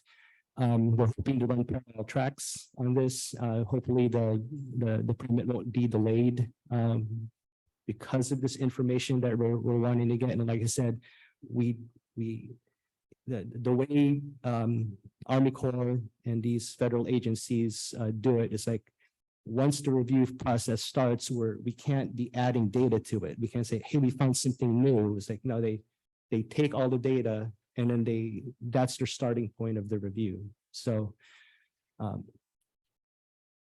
that's the answer. That's what we're working with Kevin Burke on, and that's why the process is taking longer. But it's because we're finding information that we want to include in the biological assessment. So anyway, if you have any further questions, I'm available.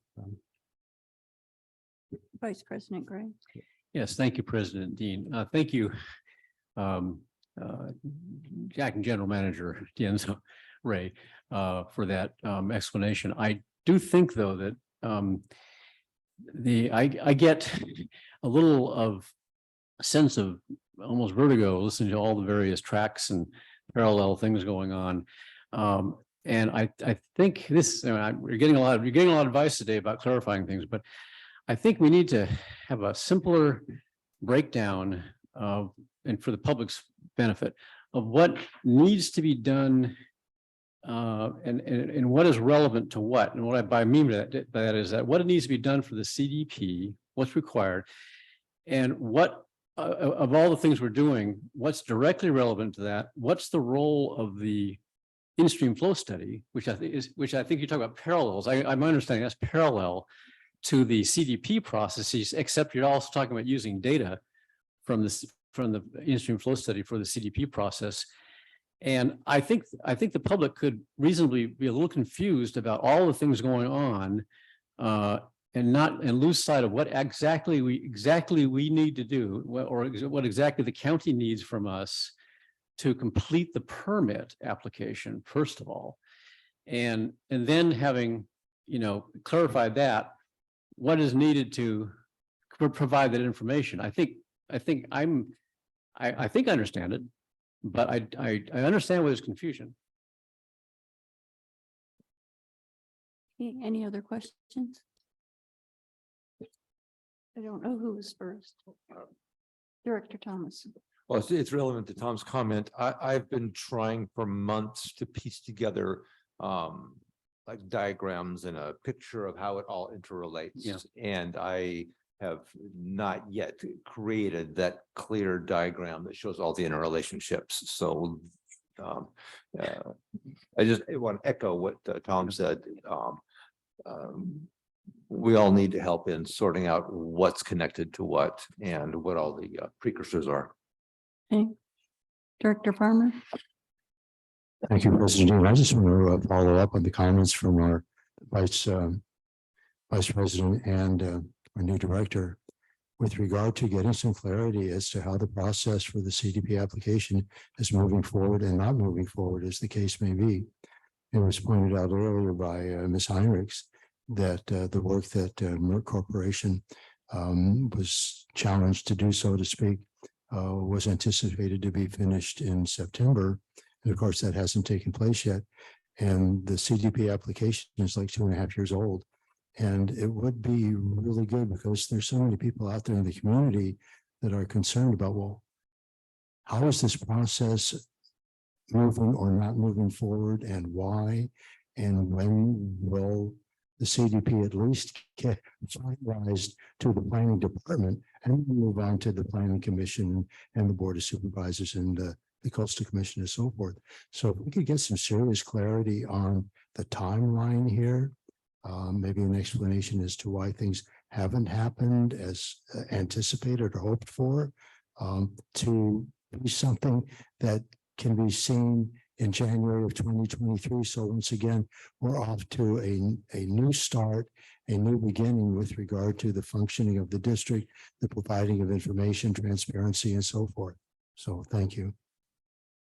Thank you. Perhaps a chart can be developed that might simplify all of this for everybody. Do we have any public comment on the utilities report? Yes. Excuse me, I just want to add one thing.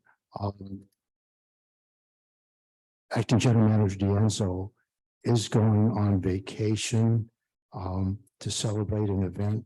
So what I just requested, we could put it off until February, because he's a little bit on overload as a result, and he is going on vacation. So I just want to give him a little bit of slack there. Thank you.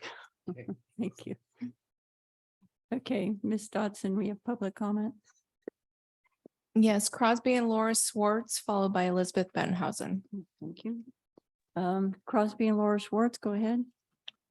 Thank you, President Dean and members of the board and staff. The utilities/engineering report on page 22 of the agenda package lists the description and status of the San Simeon Wellfield water main and effluent main replacement projects. Please add a report on the impact of an unexpected failure of the effluent main on the district's ability to provide sewer service, water service, and firefighting water. An emergency plan for a temporary effluent main and purchase of long lead components should be considered. That's my comment, and I submitted as a written comment, which I'd like to have included in the record of this meeting. Thank you. Thank you, Mr. Schwartz. We have another public comment. Ms. Bentonhausen, I believe. Yes.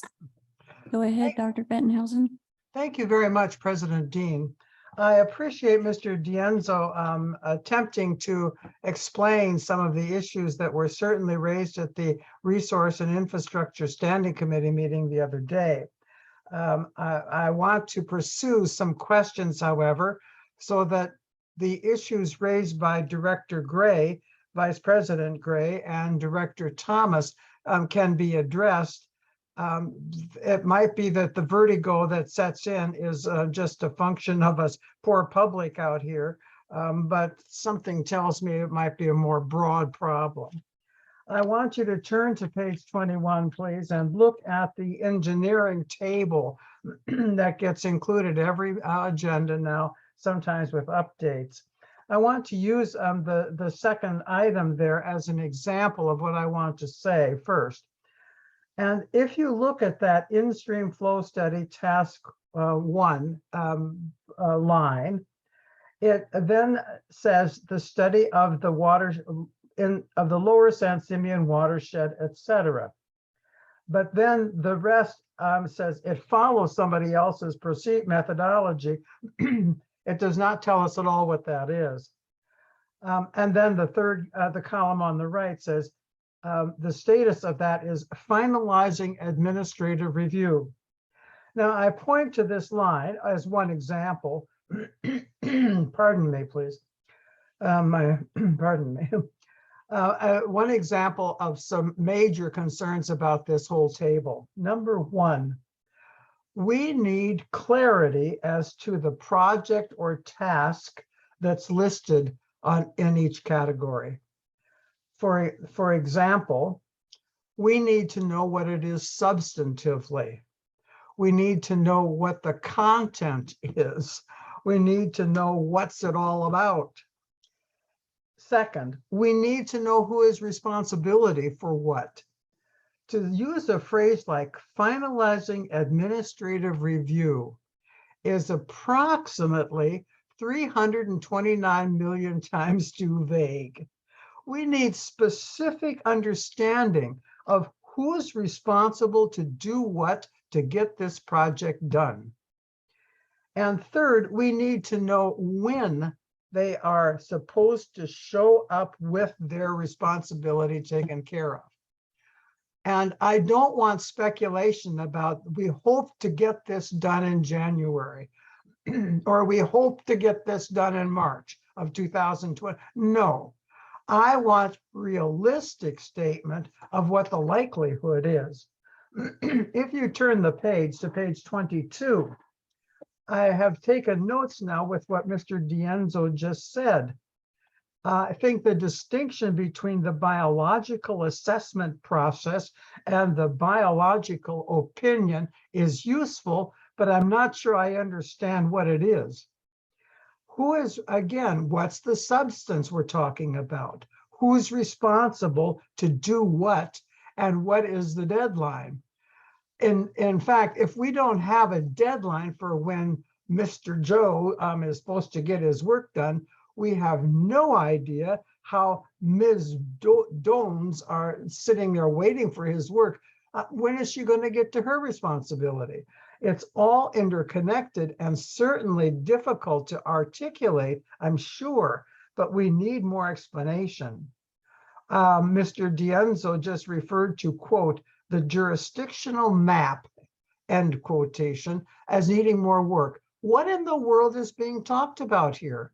What is the jurisdiction and why must there be an update right now? Does it have to do with ESHA? What does it have to do with? And number three, the extension of the lagoon discharge. If I understood correctly today and Monday, what this needs is, quote, a project description, end of quotation mark. Now, that's supposed to be how you provide content, is a project description.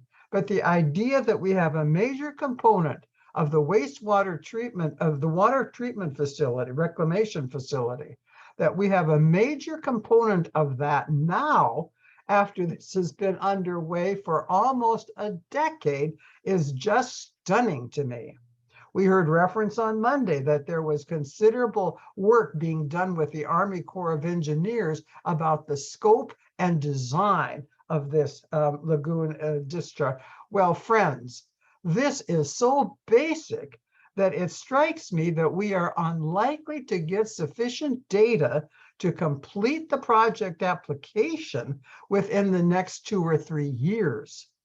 So I am perhaps at my ripe old age of 80 plus, perhaps my brain is slowing down and I need more help in understanding what you're all about. But for heaven's sake, assume that at least half the population of this town is as slow as I am and explain to us what this is about. Finally, please get the microphones checked for the staff because it was often hard to understand Mr. Dienzo. And again, it might be the same microphone problem that was appearing before. Thank you, Ms. Bettenhausen. I gave you 6 minutes, but are you done now, please? Yes, thank you very much. Thank you so much. Okay, do we have any more public comment? No. Okay, would everyone like to take a quick break? I'd like to make a comment real quickly. I my brain slows down like Ms. Bettenhausen has. Thank you. Okay, it is, I can't see the clock. Oh, it's 3:02. 3:02. We come back at 3:10? Okay, thank you.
I love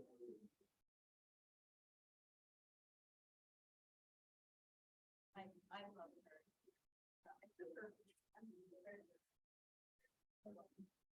That's why.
Maybe before the next meeting, they can get this sound system straight out. Well, the problem is, okay, some of them are equipment, all these guys. Well, somebody needs to check this stuff. I don't know. You know, that's the other thing. Somebody needs to call and say, hey, you know what? All of a sudden, you've got two people here and they're not prepared. This is the second. So, you know, maybe that guy who's down here, make sure it's all set up right. It's not right. Meetings delayed, you can't even count.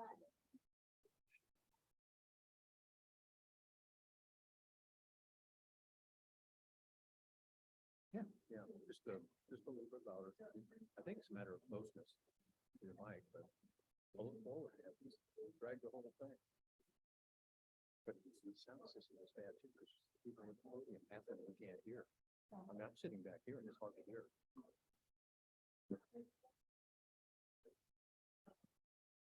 So she's the one there. But again,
It's 3:10. If everyone can take their seats, we can get going again. On task. Well, Director Farmer reminded me.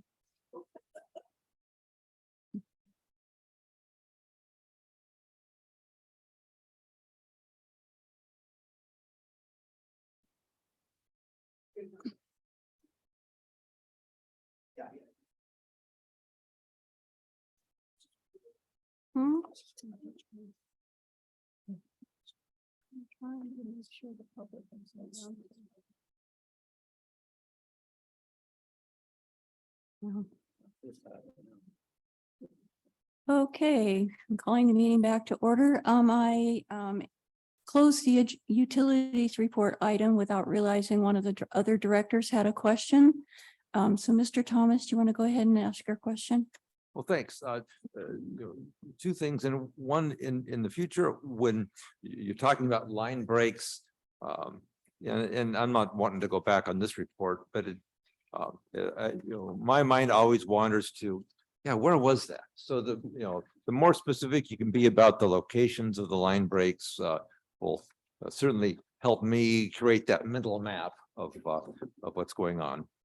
And then the other question was, and as we discussed the other day, understanding a bit better the math of the potable water shortage assessment, and it's especially the line of anticipated surplus shortage.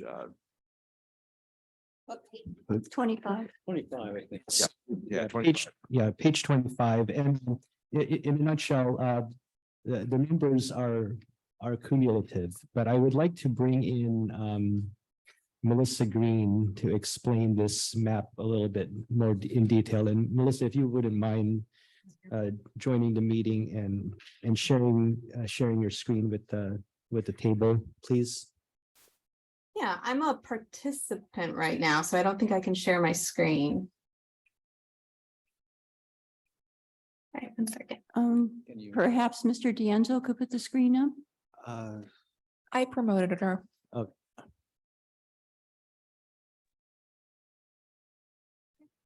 Here I am.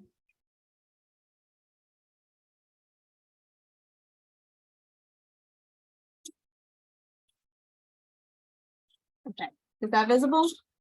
Yes. Yes. Yes. Okay. So the question was about the math related to the anticipated surplus / shortage without water shortage contingency plan action. And if you're looking at the table, you're trying to do, simple sum of the anticipated total water supply versus the anticipated constrained demand, which would be about -9 acre feet. But what we're doing each month is we're factoring in the deficit from the month prior. So if you click into this formula in our workbook, you can actually see that we are taking that calculation and then adding in the -2.3 from November's deficit. And that is why you are getting a total of -11.1 or a 25% deficit corresponding to a stage 3. Does that clarify it for you, Director Thomas? Got it. So the second to last row, the actual surplus / shortage, that contributes to each next month's anticipated shortage. Okay. Okay. So And did you have any more questions? I do. Okay, Director Scott? Yes, President Dean. This is for a different part of the report on page 23. I just want to know, are we still issuing intent to serve letters? No, no. Okay. And then another question was on page 28. This diagram is really hard to read. And I couldn't even figure out what 2022 was. So I don't know how helpful this diagram is as far as understanding what's really going on. We call that the spaghetti chart. Yeah. Yeah. So if I could, pardon me, I'm not being recognized here, excuse me. I just wanted to follow up on page 27, which gives us slightly more clarity with regard to the last 10 years. And I'd like to know with regard to the red line on page, the graph on page 27, like I say, for the last 10 years, how we had this serious decline from November 15th to December 1st. And we've had some rain since then. And I'm wondering if I believe that there is a December 15th report that's available now that shows that there was an increase in the water level at San Simeon Creek. So I'm wondering if we could just get a quick update on that to maybe have us feeling a little bit more comfortable with regard to the availability of water. Thank you. So hot off the presses, San Simeon Creek is back up to 20. So if you look at that, so for December 15th, you follow that line up to 20, that's how far it jumped up. So basically, it would match that 2016 line or close to it. But yeah, those above average rains for this time of the year, we're ahead of the rainfall for which hopefully I'll have a normal rainfall under my tenure sometime. But yeah, it went up to 20, it went up 20 feet. So That's great. to 20 feet, level 20 feet. Okay, Thank you. thank you. And Michael, excuse me, Director Thomas, you had one more thing. Oh, were you done? Yeah, no, I wasn't done. I'm sorry. Director Farmer interrupted me. Oh. My apology. That's Okay, okay. let me let Director Scott finish and then I'll go to you, Director Thomas. Okay, this is on page 32, and I was just wondering, why is that 1.6 highlighted? I forgot to ask that. Melissa, if you're still there, would you mind answering Director Thomas or Director Scott's question about why on page 32, why the 1.6 is highlighted, please?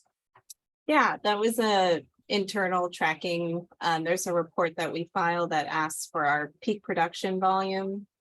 So we have a formula that highlights the highest level of average daily pumping. So that was the peak in November at 1.6 acre feet. Thank you. Okay, Director Thomas. All right, thank you. And the other thought, I have brought my magnifying glass to meetings before, but that would be necessary to read most of these charts. And many of these are charts that are landscape in prior months. And so just pleading for those charts that really ought to be landscape, just so that the average 70-ish year old sets of eyes can read them. Help us by just a quick check before they all get printed that they're legible. Are you talking about, so Director Thomas, are you talking about page 33, those charts? No, 25, 26, 27, The 28. Yeah. The The tables, 29, in the chart, 30. And then 33 and 30, those are good, but yeah. So, and for certainly the water shortage assessment table is entirely illegible with when it's printed the wrong direction. So page 25 is already in landscape form. Yeah. Like the potable water shortage assessment table that. So oh, I think he wants it turned around on the page. Oh, okay, well, because yeah, it's landscaped on my So you view. got, so, yeah, the yeah. printout, Yeah. it did that, yeah. Okay. One comment, Okay. brief Right, comment what to I'm- make. so what I'm saying is that a chart that is landscape, please don't print it. Don't copy it for Yeah, it. kind of like, If it. Okay, I if it's understand. a Yeah, like landscape this, yeah, chart, this way. Please copy it in a landscape so that it's not shrunk beyond the. Okay, point of understood. Thank you. Legibility. Okay, thank you. Oh. Understand. Okay. And I just, Vice President Gray. President Dean, thank you. A really brief comment in defense of the spaghetti chart. The information in that chart is summarized very nicely on the one following it with the percent, with the quartiles and so forth. And it does give you a good sense of the pattern, excuse me, the seasonal pattern and how it fluctuates and of course how dramatic it is actually when we have our first significant rainfall. I kind of like it because it shows you and it's nicely summarized elsewhere. It shows you just how much things can be different from year to year. So I like it. Yeah, and it would be easier to read if it was printed. Yeah, and landscape, yeah. So Okay, if that's it, I'd like to ask Ms. Dodson if she can let us know who is present on Zoom and in person so the public can know. I did keep a list and we had Elizabeth Benhausen, Dennis Dudzik, Crosby and Laura Swartz, Jan Berenger, Jeff Wilson, Lauren, Candy, Melissa Bland, John Alchin, and Jim Green. And then we have 7 panelists. I'm one of them. We have 3 AGP monitors, Pam Duffield and Tim Carmel. Okay, thank you. Okay, moving on to the consent agenda. Do we have any public comment on the consent agenda? We have 2 people in the audience here. Does anybody on Zoom have public comment on the consent agenda? No. Okay. Do any members of the board wish to pull any item for discussion or debate? Okay, Director Scott? Yes, I'd like to pull the expense approval report, please. Let's report. Okay, Director Farmer? Well, I was just going to bring up a couple of items in the expense report, but since it's being pulled, I'll just wait until that discussion occurs. Okay. Anybody else? Okay. So on agenda, which one is that? That's A. yeah. 6A. So we are going to pull 6A and discuss that after the rest of the items. So do we have a motion to accept consent agenda items B, C, D, and E? So move. Was that you, Vice President Gray? Yes. Okay. I'll go ahead and second that. Thank you. Okay, Gray and Farmer. Okay, can we have a roll call vote, please? Yes. Vice President Gray. Aye. Director Farmer. Aye. Director Thomas. Aye. Director Scott. I'm gonna need to abstain from the minutes because I wasn't here, Oh, right? right. Yeah, Let me see here. Can you do, can you Oh, break that's out the minutes true. to do that? yeah. Yeah, we can. And did you want to abstain from the minutes as well, since you weren't on the board yet for those meetings? You need to. I Probably- tuned in and Yeah. watched. Probably. Yeah, normally do. So your call is President. Normally, if we're not on the board at the time, we do abstain. Okay. I also abstain. Okay. President Dean. Aye. Okay, so we have ayes on all items, 5 ayes on all items except for item B, where we have abstention from Director Scott and Director Thomas, correct? That is correct. Thank you. Okay, we have pulled expense report, consent agenda item 6A for discussion. So do we need to have a presentation of that by the finance manager first, or do we just go to, since this is the first time I've had something pulled like this? You don't need a report. Thank you. Okay. Okay, President Dean, I just wanted to highlight that, on page 40, under vendor Ford Motor Credit Company, there are, two 350s, Ford F-350s there, but they're on leases. And so, my question was, how do we decide whether or not we do an outright purchase or a lease? Since prior to my being on the board, there was a decision to purchase a Ford 350. So I was just wondering how those decisions are made. Okay. Mr. D'Enzo? Yeah, I'm afraid I don't have an answer for that here. Good answer. Oh, yeah, Pam, I was wondering, yeah, Pam has an answer for that.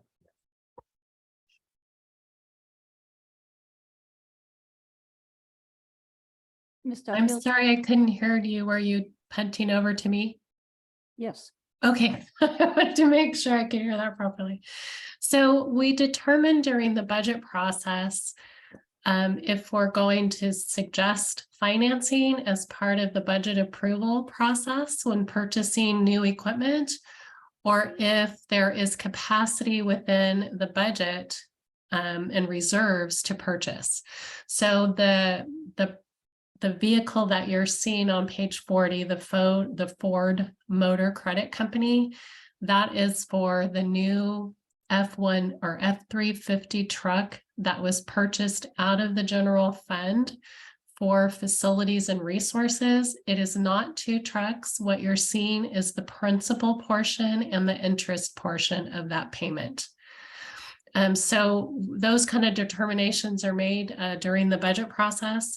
If you recall at the last board meeting, we went forward and the board approved purchasing a truck for the water department, and that is just going to be a cash purchase because there are adequate reserves in water to go ahead with that purchase. Thank you. You're welcome. Yeah. And Director Farmer, you had your light on? And I'm still home too. So I just want to ask about a couple of items here in the expense approval report. Abalone Coast Analytical Inc. I don't know if folks remember, but in the years past, when we were spending a considerable amount of money on the WRF, and we often had like one item would be like $10,000. And there were substantial amounts of money spent on the facility. And now it's been quite a while since we've had something regarding the WRF with Abalone and them doing some testing. And I know that Acting General Manager D'Enzo mentioned earlier about we generating some brine waste. So I'm just curious, brine waste for disposal, the amount is not what I'm concerned about, but so do you have any idea what the results were of this brine waste analysis? Is that something we should be concerned about at all? We would have not, we should answer. Yeah, go ahead. We would not have been allowed to dispose in South County Sand District if it were out of bounds.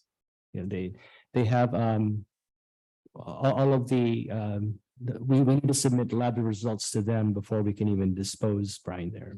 So no, none of those were outside of the bounds that were required.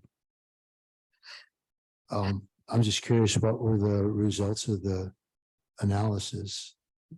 I can send you the graph, it's a table, so. All right. Yeah. Also, I just wanted to ask legal counsel. So I see here that on page 44, we have two items with regard to professional services rendered. And I know that I'm pretty sure the Rutan and Tucker have to do with the legal cases that we had with Windler and the Fifi. But I'm just curious with regard to Richards, Watson, and Gershon, with regard to the almost $3,900 that we're spending there with regard to professional services, what that references, and should we anticipate any further monies being spent in this area? Thank you. Do you have a response for that, Mr. Dianzo, or should we ask Mr. Carmel? Yeah, I was addressing that to legal counsel. Okay. Yeah. Mr. Carmel? Director Farmer, Richards Watson is handling a personnel matter for the district, which should be resolved fairly soon. I mean, they're still on it, so we'll be getting bills for this month, but I'm hoping this will be the last month. They'll probably extend into January, but that's what it's about. All right, thank you. Okay, anything else, Director Farmer? No, thank you. Okay, did I see any other lights on? No? Okay. Okay. I can make a motion. Yes, I move that please. we accept the financial report. Second. Okay. We have a roll call, please. Vice President Gray, Aye. Director Scott, Aye. Director Thomas, Director Farmer, President Dean. Aye. 5 ayes, it passes. Thank you. So we're ready for regular business, which is item 7A. Discussion and consideration of strategic plan ad hoc committee report and strategic planning process, goals and objectives. Okay. Do you want to make a report on this, Mr. Dianzo? Do you want to start us off?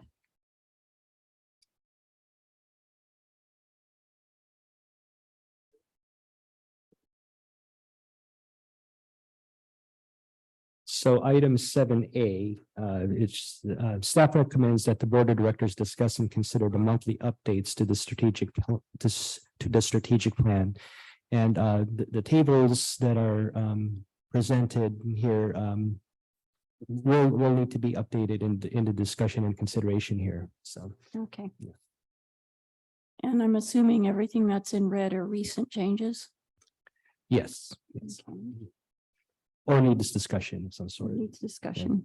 Okay, so looking at the strategic goal chart, on the first goal, meet the ongoing challenges of effectively and reliably managing water resources in our sensitive ecosystem. Number 2 is at the January 19th, 2023 board meeting.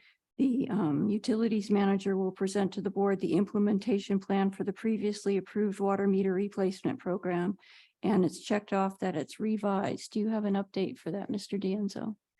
Yes, the update on this is we think that we can present something to you all in the first meeting of February. Okay. So it's not January 19th. It'll be in the first meeting of February, Okay, which, so we'll change that. yeah.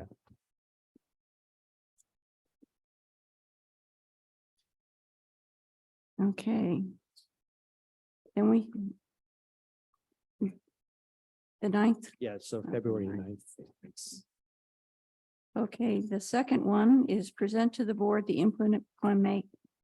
implementation plan for the Stewart Street tank construction dependent upon receipt of appropriations money. And we have down here first quarter 2023 at a board meeting, and it says revised. So is that the correct date still? Yeah, we anticipate it'll be in the first quarter sometime. Okay, so we're okay with that Yeah, one. we're okay with that. Okay, moving on to the strategic goal of advancing coastal development permit to achieve county and coastal commission approval. I'm sorry. Oh, I thought you were raising your hand. I'm sorry. Says investigate and complete study for new cost-effective options and technologies for reduction and disposal of brine waste, including costs, and present a report to the board upon conclusion of the study. And this is utilities manager working with the ad hoc committee, the R&I committee. And the date is upon conclusion of the study. And you reported on this at the R&I meeting, and I believe that process is still ongoing, correct? Yes, correct. The latest dates that were given to me on that were the actual pilot will take place in April or May, sometime in that. Okay. Yeah. So you put April or May of 2023. Yeah.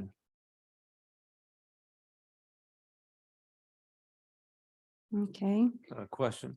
yes, Upon completion of the study on certain reasonable, now you're saying we'll change that to April or May? yeah. Okay, or we could say second quarter, that easier? I don't know, just if we don't have rationale to establish a date,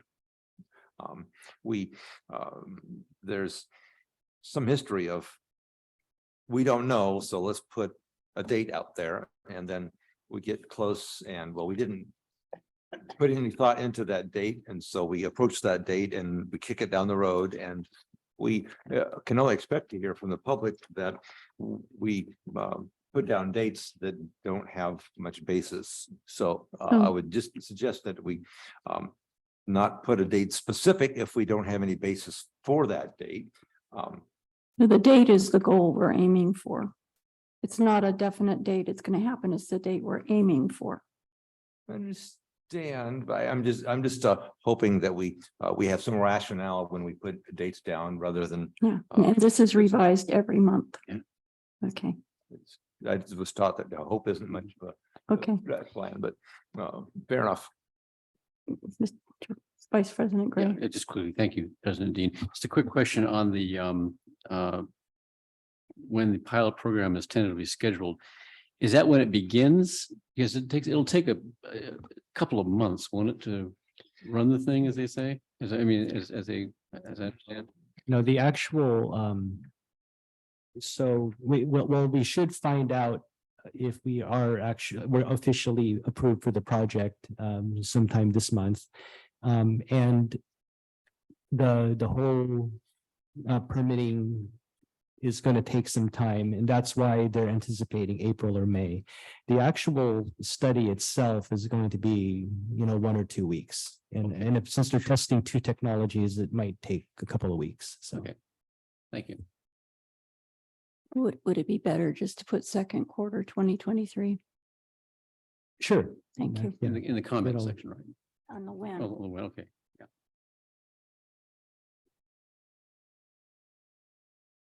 We can't put future objective because we are already working on it, so.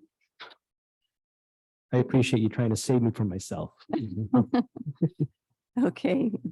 The next one is submit the data needed to complete the CDP application for the county. And this is Utilities Manager first quarter 2023. And you've got it revised that the in-stream flow study task 1 information to be included in the data set to the county. So it's the first quarter 2023, still an accurate anticipated date. I'm still hopeful that's true, because we're going to present the in-stream flow study in February, and then we're hoping that we get some kind of an answer on the preliminary concurrence for the AMP, so adaptive management plan. So and again, we're trying to follow parallel tracks on those. I'm just explaining what's going on in my mind. So it's That's okay. so that's why I think first quarter is still valid, but it's I think since we are going to go over this monthly, we can evaluate, and first quarter is a good statement for now. Okay, yes, and we do reevaluate this monthly. Okay, the same thing with the next item, complete the task 1 in-stream flow study and report results to the board. We've got first quarter down on there. And so that pretty that's much accurate. Yeah. runs in line with what you've got. Okay, moving on to the sewer services, execute phase repairs and upgrades for wastewater treatment systems. The ones that look like they've had some change is hold initial meeting of wastewater treatment plant financing work group to determine the methodology for review and identification of transactional documentation and agreements related to the CSDA trustee and underwriter. And this was November 2022. And this was a working group that was myself, Director Steidel, General Manager, Admin Department Manager, and the Finance Manager. Director Steidel is no longer on the board. She was part of this process because she was the chair of finance. So the who needs to change, replace Director Steidel with Vice President Gray, because he is now the chair of finance. And this was for us to get together and sit down and go over the dissemination process and the documentation of the reporting. So we still need to have a meeting. and it says November 2022, so we need to change that date for a working group to meet. Why don't we put first quarter 2023?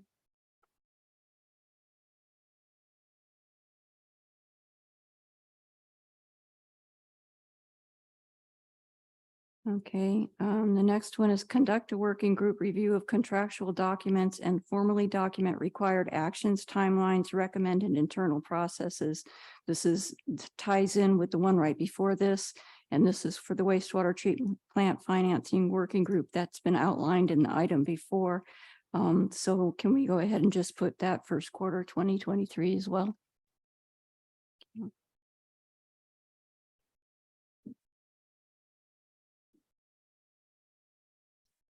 And then the next one is revise any district policies or procedures to incorporate the findings as appropriate.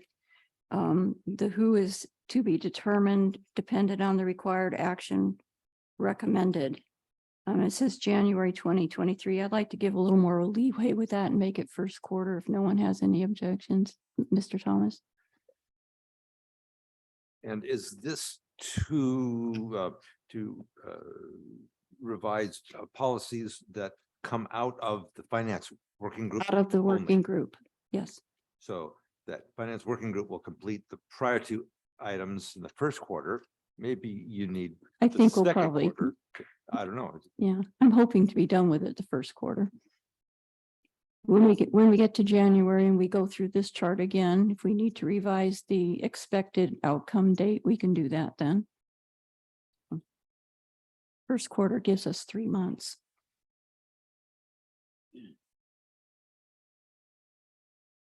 Okay. So the future objective, it's not in red. We just put it as future objective. Shall we just leave that as a future objective? The established priorities and implementation plan for the CIP wastewater projects. I'm assuming this means the rest of the projects that's not part of the SST. Is that the case, Mr. D'Anzo?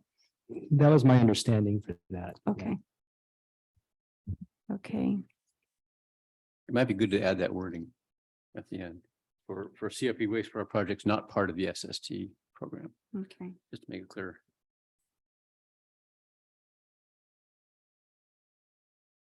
We're going to go through all of this again next month when we do our strategic planning workshop. Okay, provide optimal fire protection, water rescue, and emergency medical services on a 24/7 basis. The ones that are in red is review and updated the adopted multi-jurisdictional hazard mitigation plan for Cambria and report the results to the CCSD board for consideration. And we have the date, it's February 2023. And this is the fire chief working with Director Tom Gray and CCHD Ops Director. So since you're involved with this, Vice President Gray, do you have anything to say about this one? I may keep it general, maybe first quarter, because the actual update, if we do that, the multi-jurisdictional hazard mitigation plan is a pretty big, lengthy undertaking. And it may not be just these two districts. But I've already talked a little bit with Chief Vincent about how we're going to do that. I would say first quarter for at least getting a report back on how we plan to do this, because it might be a different format than what's been done in the past. Okay. So I just say first quarter for it and just keep it kind of the way it is. Keep it general. Okay. The next one, we just have the comments that are in red, report to the board by committee report, and we're on target with that. But I believe we already did give a preliminary report on our evacuation plan, but the project is still ongoing. So just leave that the way it is. We'll probably have a future report, but we did do the November 17th report, if I remember right. Okay, future objective at the bottom is report on the progress of implementing the Zone Haven system and the emergency alert system. And we've got early 2023, and I believe that's still the same, and that's the fire chief. Mm-hmm. Yeah, and I don't know if you want to put early first quarter 2023 on the wind, because I think he will have a report. I think we will. Yeah, Okay. maybe you can put that on the wind.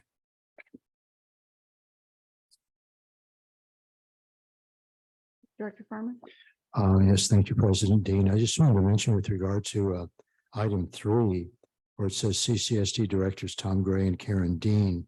No doubt, Mr. Vice President Gray would like to stay on here, but with regard to yourself, now that you assume the office of president, did you still want to be named here, or would you like to appoint another director? I think for now I'll just stay on there since I've been working on this for 2 or 3 years. So I think we're getting close. The main thing we're working on now is that evacuation route. So who knows how long that part's going to take. If it gets to be too much for me, I'd be happy to pass it on, but at the moment I'm fine with it. Okay. I'm assuming you're interested. I thought perhaps one of the newer members might want to be involved. Okay. I wouldn't mind myself, but just a thought. Okay, thank you. Okay, and on the last one, it's manage and provide stewardship of district assets, parks, recreation, and open space in a timely, cost-effective, and environmentally sensitive manner. And the second one is the one that's had changes, and it looks like it's done. Pursue identified and potential grant funding sources for Veterans Hall capital improvement projects and report results to the board. And this was the facilities and resources manager, general manager, and finance manager. And this was, looks like we've already applied for a grant through Horizon. Do we have any update on that grant? Mr. D'Anzo? I thought that that we got rejected for that grant. Okay. Okay, so we're still looking for more grant sources then. Okay. Okay, We'll push it to the first quarter of 2023. we're gonna have a busy first quarter. I don't know.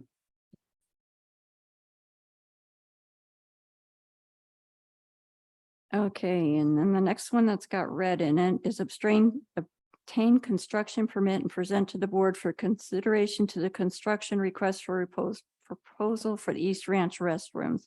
And it says that we're addressing Slow County comments and it requires a soils report. Is this still first quarter 2023, Mr. D'Anzo? Yes, I think we're on track for this. Yes. Okay. So can we move that check mark over to on target? Yes. Okay. Yes. Okay. Future objectives, pros commission, develop options for community park projects. I think we're still working on that. So we'll just leave that the way it is. Okay. Any comments on this? Is there any public comment?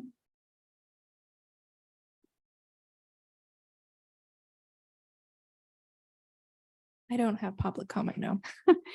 Okay, any other comments from the board? Or can we have a motion to approve the changes? I just had one question and one comment, President Dean. And first, same issue as earlier, we have landscape pages that we've printed, shrunk portrait, which were very difficult to read. So, I think we can, the same issue there. And also on the update session on January 30 and 31. I discovered that reading this document. So what's the time frame for that session? Have we established that? Yes, it will be coming up in a future agenda being posted. I think it's 10 o'clock in the morning on January 30th. We will be taking public comment on the strategic planning process and the goals that the public would like us to see, like us to do. And the next day will be a full day strategic plan workshop, and it will be held via Zoom.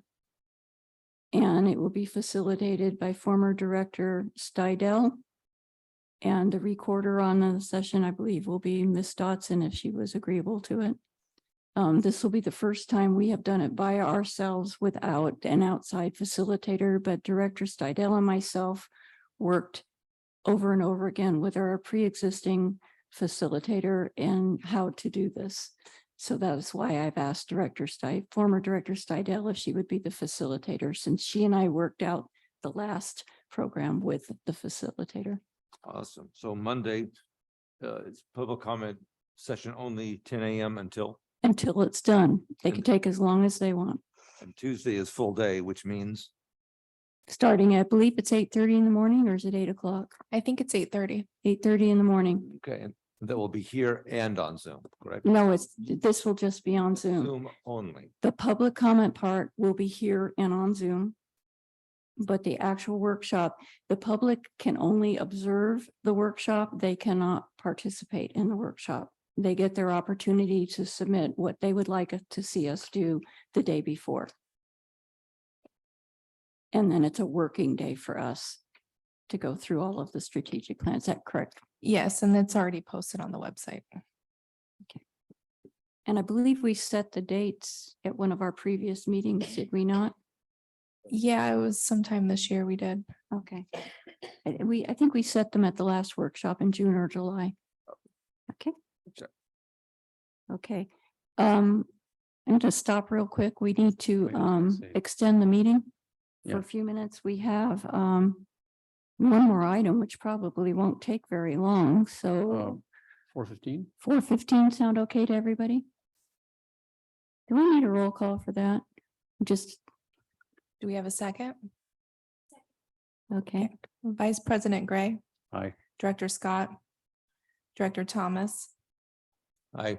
Director Farmer, President Dean. Aye. Okay, so now can I have a motion to accept the strategic plan update as we have just completed? Also move. And I second. Okay, can we have a roll call vote, please? Director Thomas, Aye. Vice President Gray, Aye. Director Scott, Aye. Director Farmer, Aye. President Dean. Aye.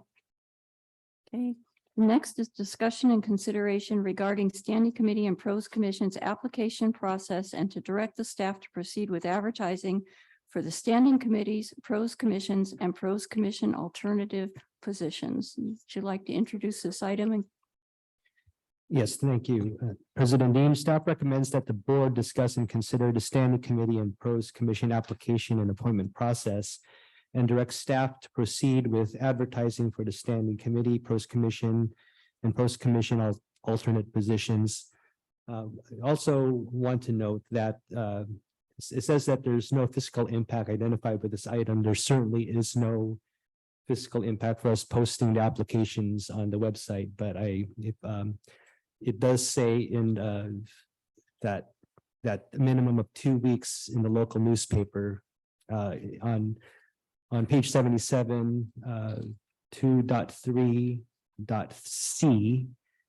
It does say there about such vacancies shall be advertised for a minimum of 2 weeks in a local newspaper. So that also needs to be considered and amended in this as far as fiscal impact is concerned. do we have any idea what the cost of the advertising is?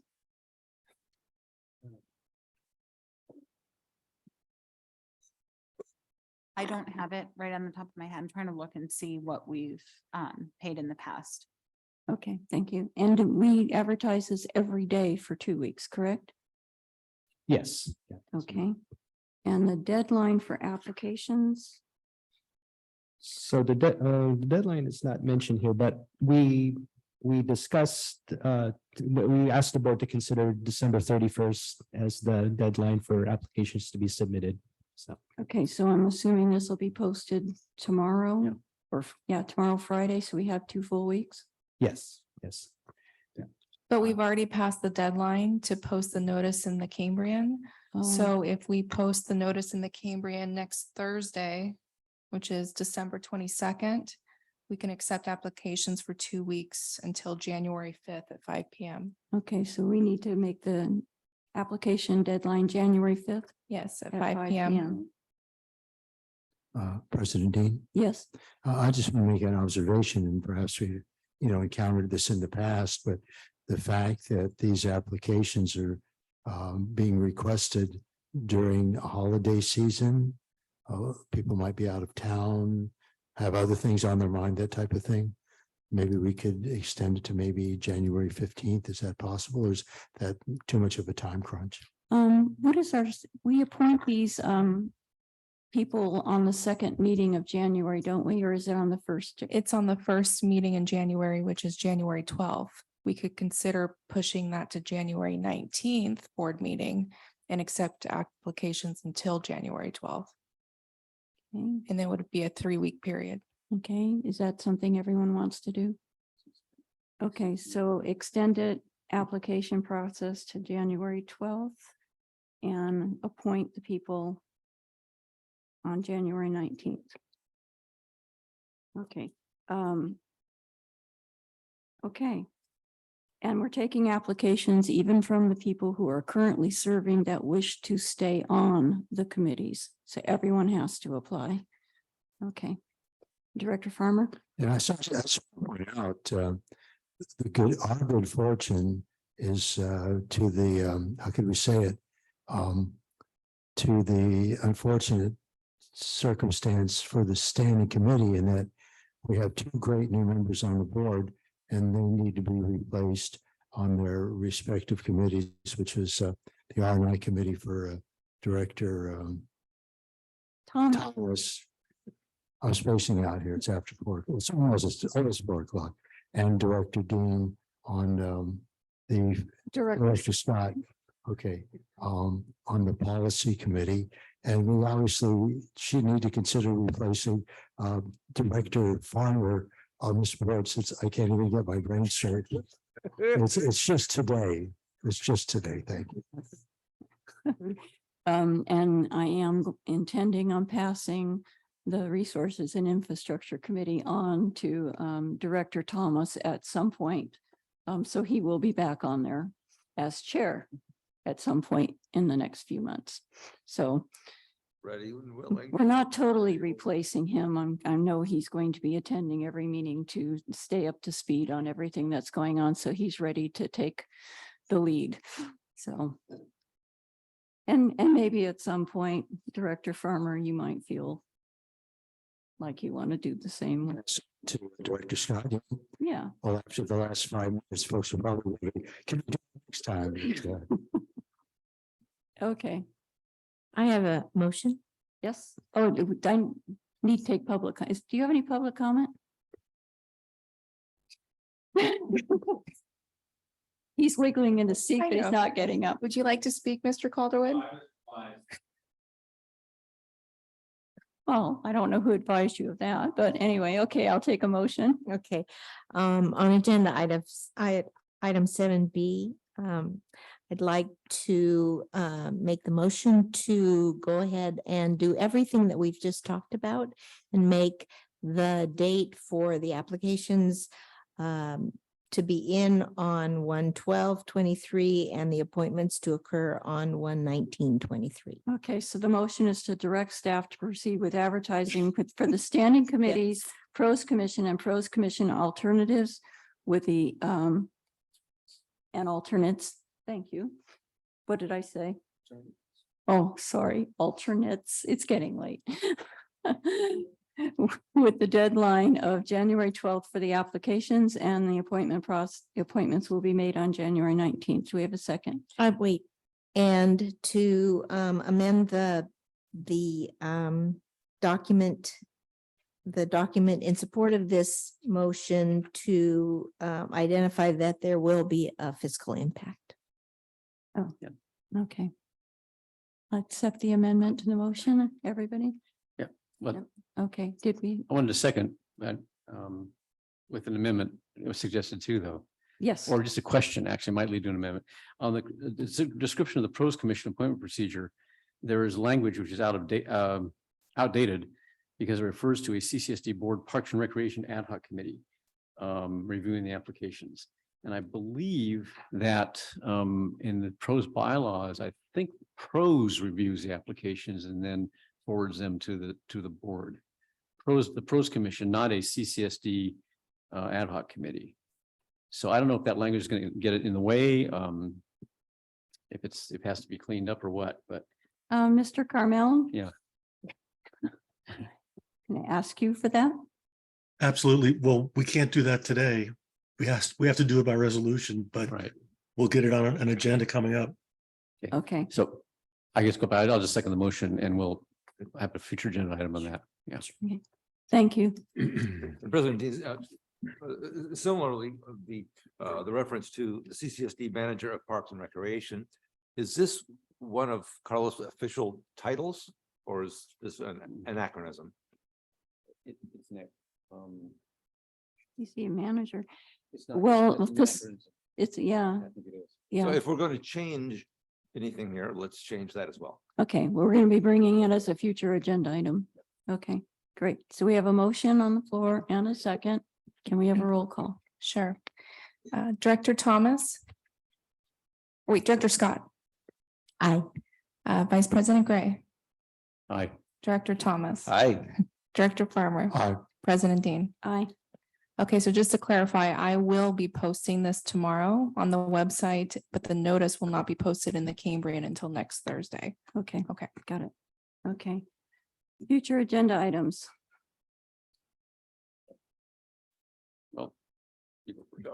Well. One suggestion, I've heard some energy as I've talked to department managers about the allocation of administrative overhead. And so it seems like we would have an opportunity for a topic to at least discuss the methodology for allocating administrative overhead. Got a feeling that's going to be an issue upcoming.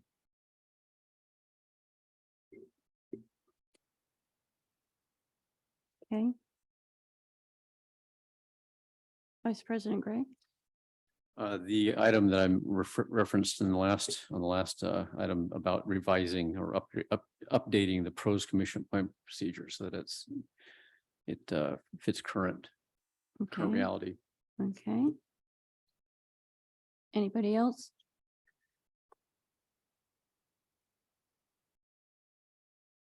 Was that the only one you had? One I had, yeah. Okay.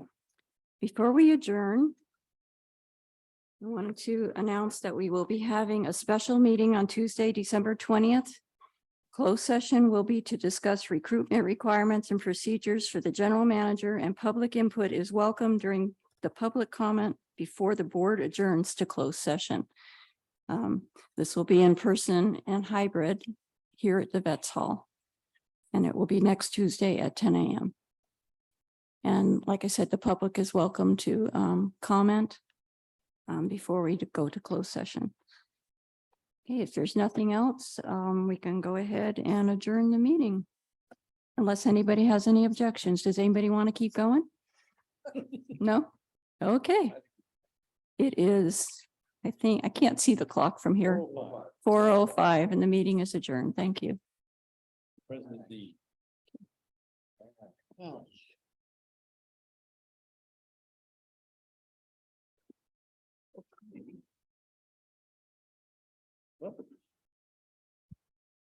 Didn't fumble quite as badly this time. I made myself notes on that, the consent